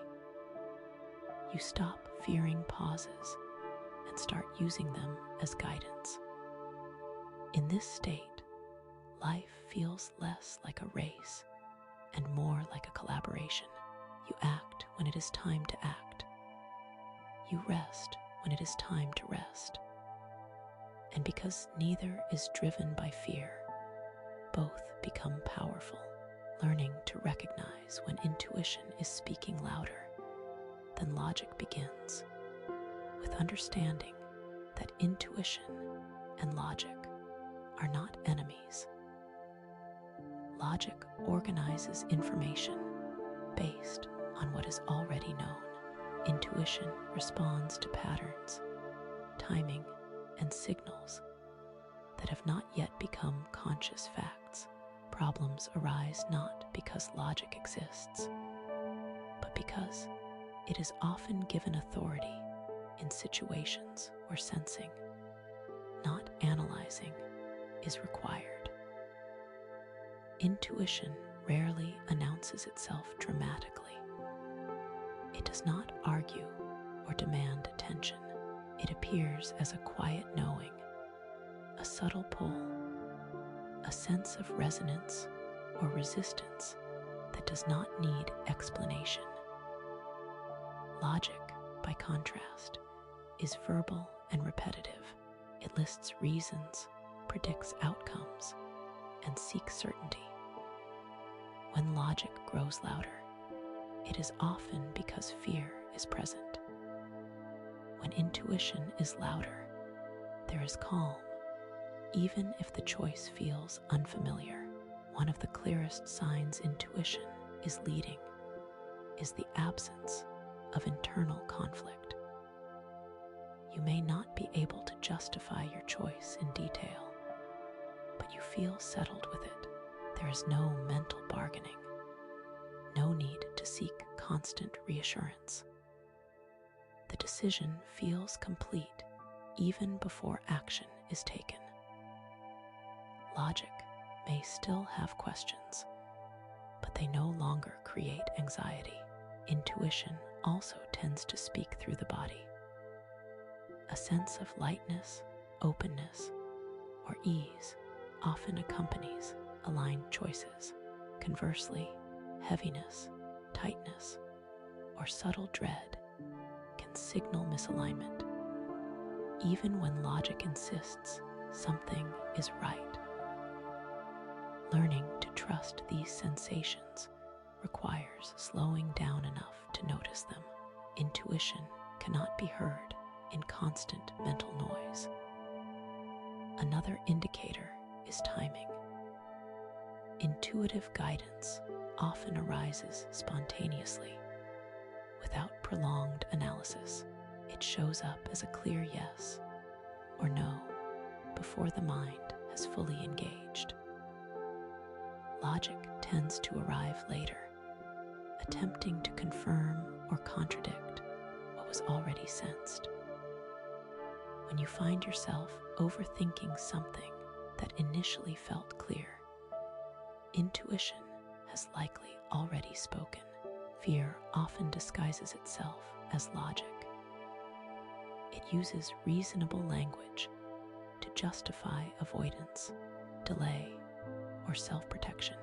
Intuition, however, does not use fear as motivation. Even when it guides you toward challenge or change, it carries a sense of alignment rather than panic. Distinguishing between the two requires honesty about the emotional tone beneath your thoughts. Recognizing intuition also means respecting its subtlety. It does not always tell you the full plan. It often reveals only the next step. Logic wants guarantees. Intuition asks for presence. When you wait for complete certainty before moving, you override intuitive guidance in favor of mental control. As you begin to follow intuition in small ways, trust strengthens. You see patterns confirm themselves. You notice how ease follows aligned decisions, even when outcomes are not immediate. This feedback loop builds confidence, making intuition easier to recognize the next time. There will be moments when logic is necessary. Intuition does not replace planning or discernment. It informs them. The key is sequence. When intuition leads and logic supports, decisions feel integrated. When logic leads and intuition is ignored, inner tension increases. Over time, you become familiar with your own internal language. You recognize the difference between anxious thought and intuitive clarity. You stop second-guessing what already feels true. You allow yourself to act on inner guidance without needing external validation. When intuition speaks louder than logic, it is not asking you to abandon reason. It is asking you to trust the intelligence that operates beyond thought. By listening, you align with timing, direction, and opportunities that analysis alone could never reveal.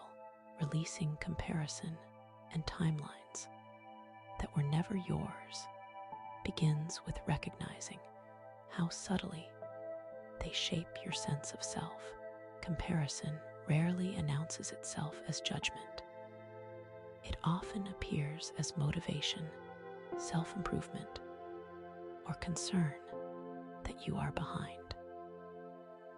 But beneath it is the assumption that life unfolds according to a single standard pace.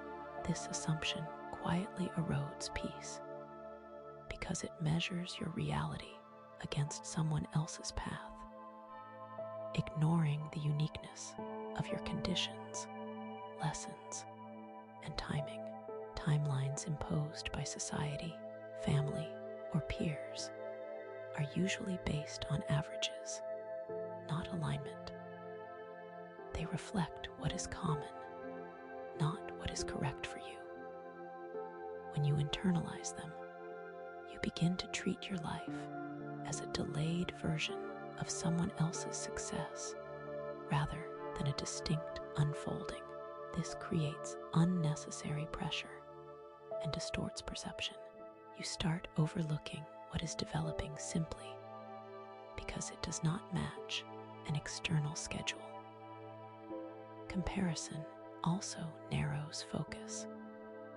It pulls attention outward, away from your own growth and intuition. Instead of listening to what your life is asking for, you monitor where you should be. This constant monitoring fragments energy. It replaces presence with performance and curiosity with judgment. Over time, it can lead to decisions that are reactive rather than aligned. Releasing comparison does not mean ignoring others or pretending differences do not exist. It means refusing to use someone else's chapter as a ruler for your own. You can appreciate another person's progress without interpreting it as evidence of your lack. Their movement does not diminish your worth or delay your path. It simply reflects a different sequence. Letting go of borrowed timelines requires redefining progress. Progress is not always visible.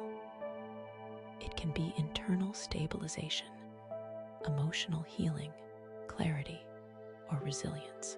These forms of growth rarely receive public recognition, yet they are foundational.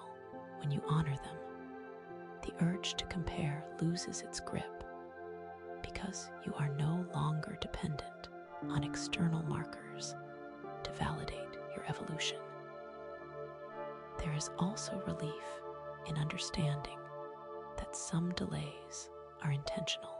Certain experiences require maturity, discernment, or self-trust that cannot be rushed. If things had arrived earlier, they might have overwhelmed or misaligned you. When you view timing as intelligence rather than punishment, patience becomes easier. Comparison often intensifies during uncertainty. When you are unsure where you are headed, it is tempting to look sideways for reassurance, but clarity does not come from copying trajectories. It comes from listening inward. The moment you stop measuring yourself against others, you create space to hear your own direction. Releasing imposed timelines also means letting go of imagined deadlines for happiness, success, or fulfillment. Life does not operate on expiration dates for meaning. You are not late. You are becoming. When you internalize this truth, urgency softens and trust grows. As comparison fades, your relationship with others changes. Envy dissolves into appreciation. Competition shifts into inspiration. You no longer need to prove where you are or justify your pace. You move with steadiness instead of strain. Ultimately, releasing comparison is an act of self-respect. It is choosing to honor the intelligence of your own path. When you stop rushing to match someone else's timeline, you align more fully with your own. And in that alignment, progress feels less like a race and more like a natural unfolding precisely personal and right on time. Trusting that what is meant for you cannot miss you requires releasing the belief that life is fragile and easily ruined by a single wrong choice. This belief creates constant vigilance, fear of mistakes, and pressure to control every outcome. When you operate from it, you live as if fulfillment is always one misstep away from disappearing. Trust begins when you understand that what is truly aligned with you is resilient. It does not vanish because of hesitation, detours, or imperfect timing. What is meant for you is not dependent on constant struggle or flawless execution. It is shaped to meet you through multiple paths, not just one narrow doorway. You may arrive tired, uncertain, or late by your own standards, but alignment adjusts. Life is not waiting to punish you for being human. It is responding to who you are becoming, not to how perfectly you perform. This trust changes how you relate to loss and missed opportunities. Not everything that leaves was meant to stay. Not every door that closes was the right one.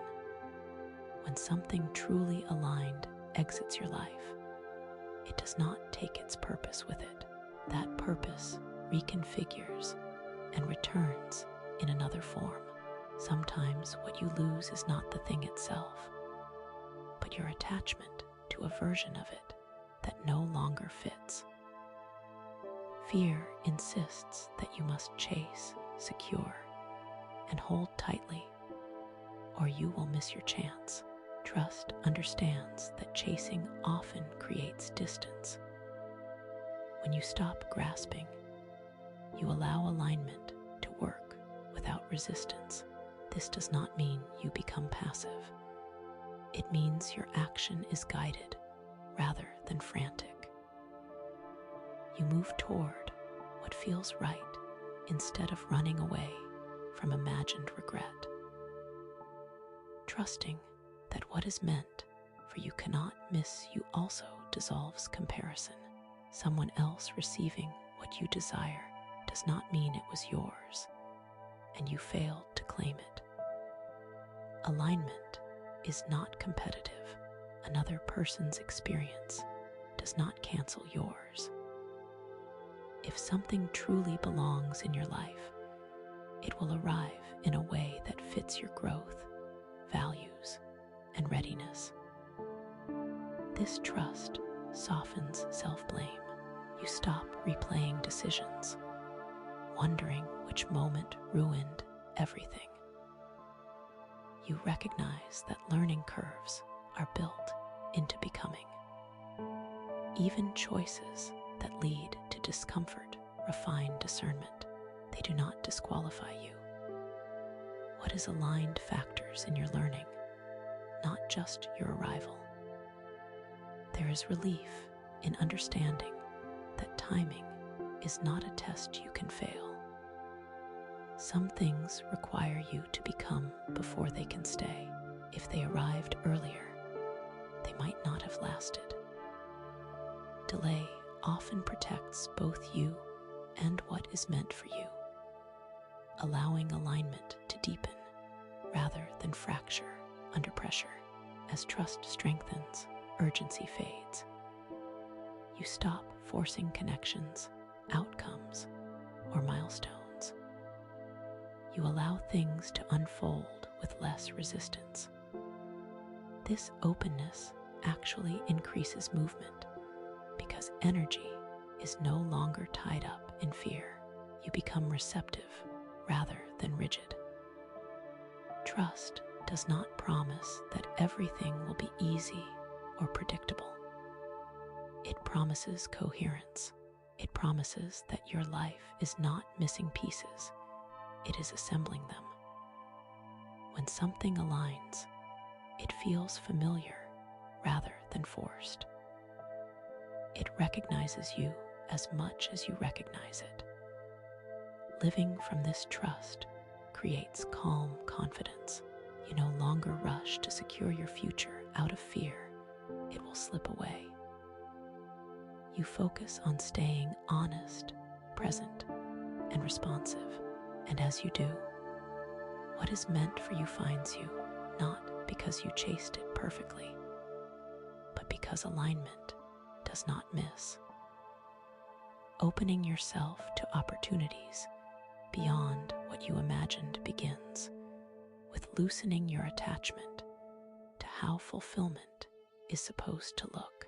Many people unknowingly limit their future by clinging to specific forms, titles, relationships, or outcomes they once believed were the only paths to happiness or success. These expectations feel comforting because they are familiar, but they can quietly block possibilities that do not match the original picture, even if those possibilities are more aligned. Imagination is powerful, but it is also shaped by past experiences, conditioning, and perceived limitations. What you can consciously envision is often narrower than what life can actually deliver. When you insist that opportunities must arrive in a particular way, you filter out alternatives before they have a chance to reveal their value. Openness begins when you allow the future to surprise you, rather than confirming what you already expect. Opening yourself does not mean abandoning discernment or accepting everything. It means releasing rigidity. It means being willing to explore invitations that feel unfamiliar but resonant. Often, the most transformative opportunities do not arrive wrapped in certainty. They arrive as curiosity, discomfort, or a quiet sense that something is calling you forward, even though you cannot yet define it. This openness requires trust in your ability to adapt. Fear often resists new possibilities because it assumes you will not know how to handle them. But you have navigated uncertainty before. You have learned, adjusted, and grown through experiences you once thought were beyond you. Remembering this builds confidence that you can meet what arrives, even if it looks different from what you planned. Opportunities beyond your imagination often challenge identity. They may ask you to step out of roles you have outgrown, or to claim space you once believed was not meant for you. This can feel destabilizing because it disrupts familiar self-concepts. But expansion always does. Growth does not ask for permission from the old version of you. It invites the emerging one to lead. There is also humility in openness. It acknowledges that you do not have complete visibility yet, and that is not a flaw. It is a natural part of unfolding. When you stop insisting on knowing the whole path, you become more responsive to what is actually happening. You notice connections, ideas, and chances you would have previously dismissed as irrelevant. Opening yourself beyond imagination also shifts how you interpret uncertainty. Instead of seeing it as lack of direction, you begin to see it as a field of potential. Not knowing becomes spacious rather than threatening. From this space, creativity and alignment increase because you are no longer constrained by predetermined outcomes. This openness changes how you engage with life. You listen more closely. You ask different questions. You allow conversations, experiences, and impulses to lead you somewhere new without needing immediate justification. You trust that clarity can emerge through movement, not just planning. As you practice this, you may notice that what arrives fits you better than what you once wanted. It feels more natural, more sustainable, more reflective of who you are now. You realize that your earlier desires were not wrong. They were incomplete. They were shaped by who you were at the time. Opening yourself to opportunities beyond imagination is not about abandoning desire. It is about expanding capacity. It is choosing to believe that life can meet you in ways that exceed your expectations, rather than merely matching them.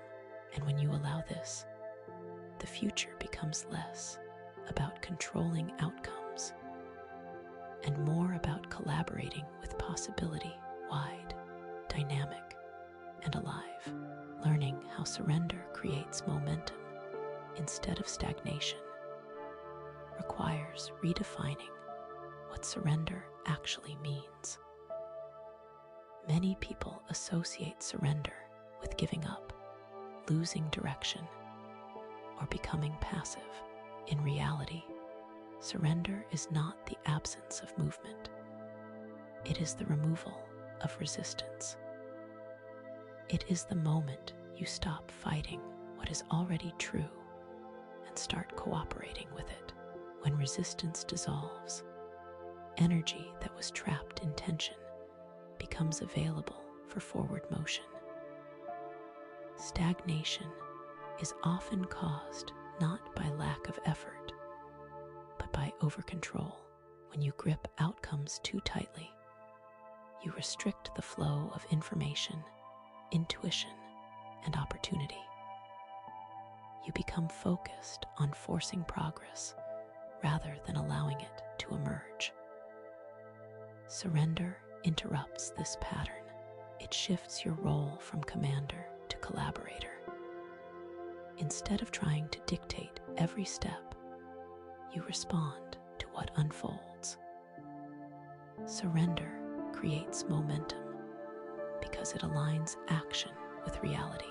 When you stop insisting that things happen according to a rigid plan, you become more adaptable. You see openings instead of obstacles. You notice timing instead of pushing against it. This responsiveness allows movement that feels natural rather than strained. Momentum born from surrender is quieter, but it is steady. There is also a psychological release that occurs with surrender. The mind relaxes when it no longer feels responsible for controlling every variable. This relaxation improves clarity. Decisions become simpler. You are less reactive, less defensive, less attached to proving something. From this state, action becomes more effective because it is not clouded by fear or urgency. Surrender does not mean you stop caring or desiring. It means you stop equating desire with pressure. You can want deeply while remaining open to how that desire is fulfilled. This openness is what allows momentum to build. When you are flexible about form, life has more ways to meet you. Another reason surrender generates movement is that it restores trust in timing. Resistance often comes from impatience or fear that nothing is happening. But when you surrender, you acknowledge that not all progress is visible. You allow space for unseen alignment to occur. This trust prevents premature action that would otherwise slow you down later. Surrender also reduces internal conflict. When you stop arguing with the present moment, your energy consolidates. Instead of being split between acceptance and resistance, you move as one. This coherence amplifies intention and makes your actions more impactful. Momentum is less about speed and more about alignment. Importantly, surrender is an active practice. It involves continuous letting go of assumptions, expectations, and emotional attachments that no longer serve. Each release clears friction. Each moment of acceptance creates room for movement. Over time, this practice builds a rhythm where effort feels supported rather than exhausting. People often fear that surrender will lead to complacency, but true surrender heightens awareness. You become more attentive to subtle cues, inner guidance, and emerging opportunities. You act when it is time to act, not because you are anxious, but because alignment calls for it. As surrender deepens, you may notice that life responds more fluidly. Obstacles soften, detours feel purposeful, solutions arise without force. This is not coincidence. It is the natural result of moving with reality instead of against it. Surrender creates momentum by removing what blocks it. It replaces struggle with cooperation, tension with trust. When you stop pushing the river, you realize it has been carrying you all along. Letting joy become a compass rather than a reward requires dismantling the belief that joy must be earned through suffering, achievement, or endurance. Many people treat joy as a distant outcome, something allowed only after goals are met, problems are solved, or stability is secured. This postponement quietly teaches the nervous system that happiness is conditional. When joy is delayed indefinitely, motivation becomes heavy, and life starts to feel like an obligation rather than an experience. Joy as a compass functions differently. It does not wait at the end of the journey. It guides direction along the way. It is a signal, not a prize. When you allow joy to inform choices, you move toward alignment rather than away from discomfort. This does not mean avoiding responsibility or challenge. It means choosing paths that feel enlivening, meaningful, or expansive, even when effort is required. Using joy as guidance requires listening beneath surface pleasure. Joy is not constant excitement or indulgence. It is a sense of rightness, vitality, or quiet enthusiasm. Sometimes it appears as relief, sometimes as curiosity, sometimes as peace. Learning to recognize these subtler forms helps you differentiate between temporary distraction and true alignment. When joy becomes a compass, decision-making simplifies. You stop asking only what is practical or expected and begin asking what feels congruent. This shift reduces internal conflict. Choices no longer require constant justification because they are supported by a sense of coherence. Even when outcomes are uncertain, there is trust in the direction because the process itself feels nourishing rather than draining.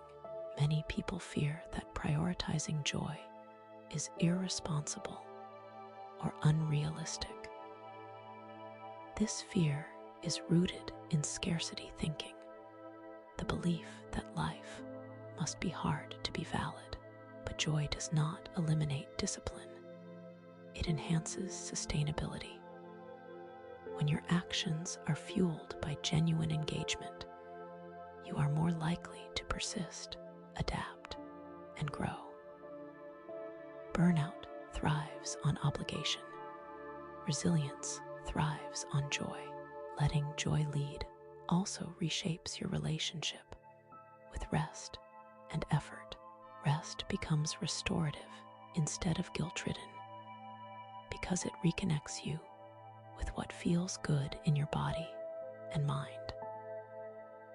Effort becomes expressive rather than forced because it is directed towards something that matters to you.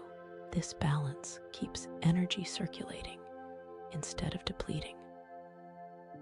Joy as a compass also helps you recognize misalignment sooner. When something consistently drains you or dulls your spirit, joy fades. This absence is information. Instead of ignoring it in the name of perseverance, you learn to adjust. You course correct earlier, preventing long-term dissatisfaction. Importantly, joy does not demand perfection. It can coexist with uncertainty, difficulty, and growth. It is not fragile when honored regularly.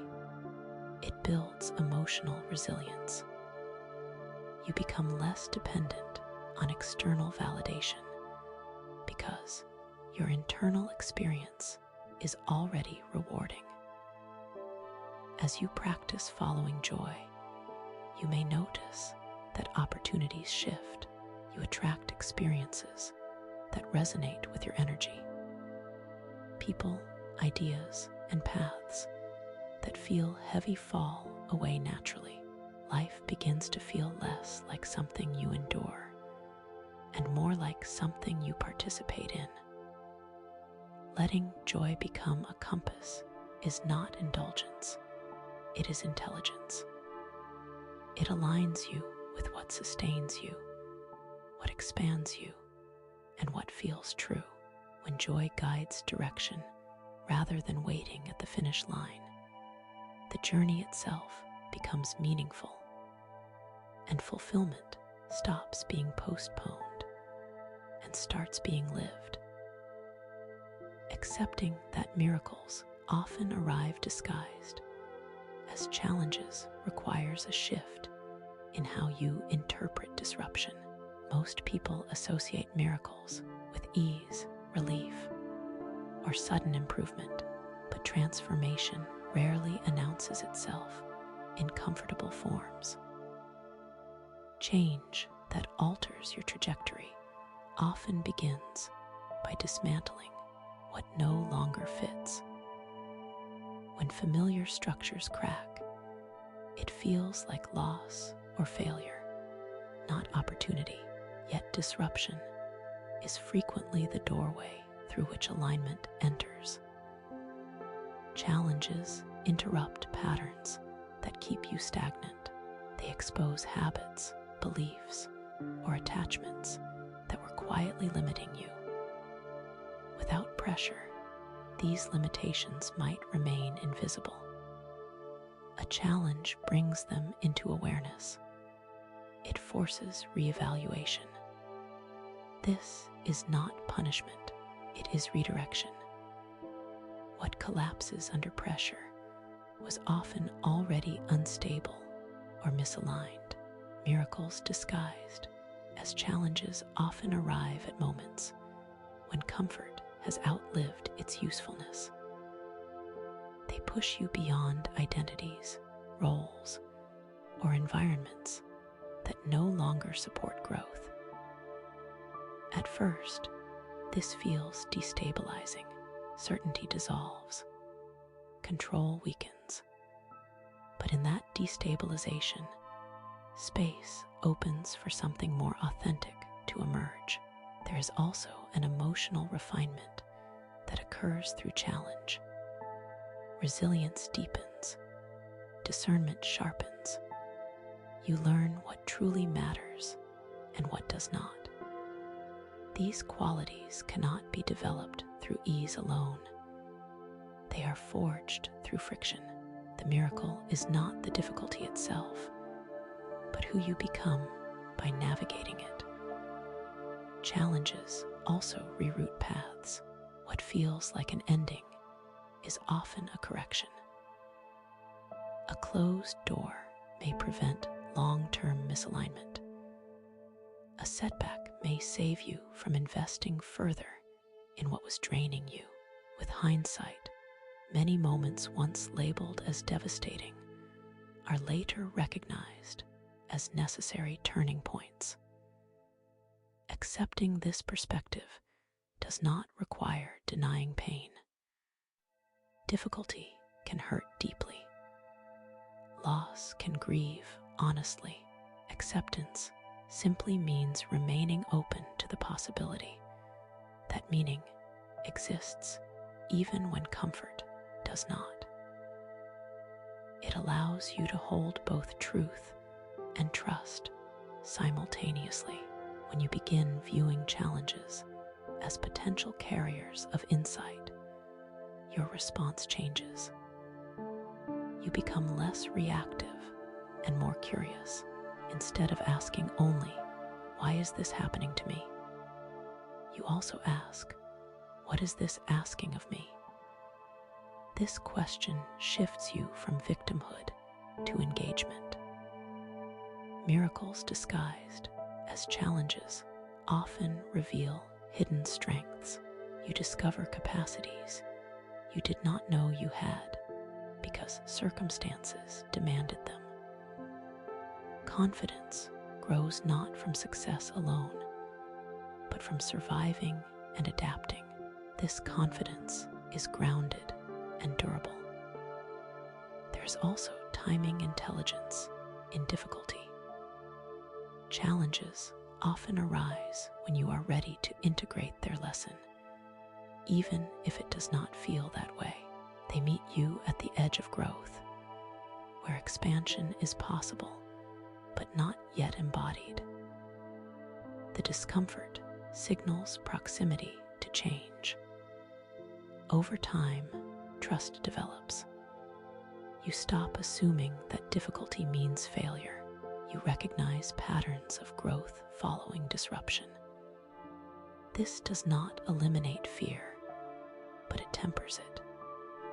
You meet uncertainty with steadier ground. Accepting that miracles can arrive as challenges reframes your entire journey. You no longer seek only ease, you seek alignment. You understand that not all blessings feel gentle at first. Some arrive with force, not to harm you, but to break open what was holding you back. When you allow this understanding to settle, challenges lose some of their power to define you. They become passages rather than punishments, and within them, often quietly and gradually, the miracle reveals itself. Building trust with the universe through consistency, not perfection, begins with releasing the belief that alignment is fragile. Many people assume that one wrong thought, one missed day, or one moment of doubt can undo everything. This belief creates anxiety around doing things right and turns trust into performance. In reality, trust is not built through flawless behavior, but through steady relationship. Just as with any bond, reliability matters more than perfection.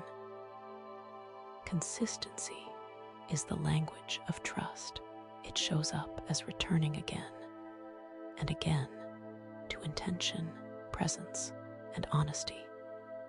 even after moments of fear or confusion. You do not need to maintain constant positivity or unwavering faith. You only need to keep reorienting. Each time you choose to realign instead of giving up, trust deepens.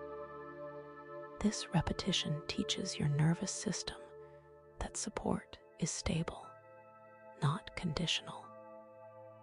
Perfection creates pressure. It frames growth as something that must be maintained without fluctuation. But human experience is cyclical. There will be clarity and doubt, momentum and pause, confidence and uncertainty. Expecting yourself to remain perfectly aligned ignores this reality and creates unnecessary self-judgment. Consistency allows room for these cycles without collapsing trust. Building trust through consistency means showing up honestly. Some days that looks like action. Other days it looks like rest. Sometimes it means questioning, recalibrating, or sitting with uncertainty. None of these break alignment. In fact, they strengthen it by keeping the relationship real rather than idealized. The universe does not respond to rigid rules. It responds to coherence. Coherence is created when your intentions, actions, and self-respect are generally aligned over time, not when they are flawless in every moment. Small, repeated choices made with sincerity create momentum.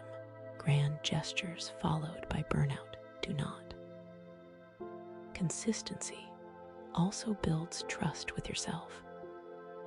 When you stop abandoning yourself for not being perfect, self-trust stabilizes. This internal stability changes how you interpret external events. Setbacks no longer feel like signs you are off track. They become part of the rhythm. You continue forward instead of stopping entirely. Another aspect of consistency is patience. Trust grows gradually. It is reinforced through lived experience, not instant results. Each time you remain grounded through uncertainty, each time you keep choosing alignment without immediate reward, trust strengthens quietly.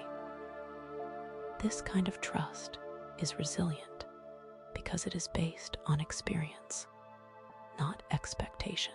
Perfectionism often masks fear of loss, fear of delay, fear of doing something wrong. Consistency softens this fear by removing the need to control every detail. You learn that life responds not to intensity, but to steadiness. You stop overcorrecting and start allowing. Over time, you notice a shift. You react less. You recover faster. You no longer interpret temporary misalignment as failure. You trust that you can return to center because you have done it before. This confidence is not loud, but it is solid. Building trust through consistency means staying in relationship with life, even when it is uncomfortable or unclear. It means continuing to listen, respond, and realign without demanding certainty. In this steadiness, trust becomes embodied rather than conceptual. You do not need to be perfect to be supported. You need to be present, willing, and consistent. And as you live this truth, trust stops feeling like something you must maintain and starts feeling like something that naturally holds you. Understanding that abundance responds to belief, not desperation, requires recognizing the energetic difference between trust and urgency. Desperation is rooted in fear, fear of lack, fear of missing out, fear that nothing will arrive unless you strain for it. When desire is driven by desperation, it carries tension, impatience, and self-doubt. This tension narrows perception and constricts possibility. Abundance does not flow toward contraction. It responds to openness. Belief in this context is not blind optimism or forced positivity. It is an internal state of allowance. It is the quiet conviction that resources, support, and opportunities are not scarce or withholding, even if they are not yet visible. Belief stabilizes the nervous system. It removes the urgency that says, "I need this now," or "I will not be okay." From that steadiness, clearer choices emerge. Desperation often pushes people to chase outcomes prematurely.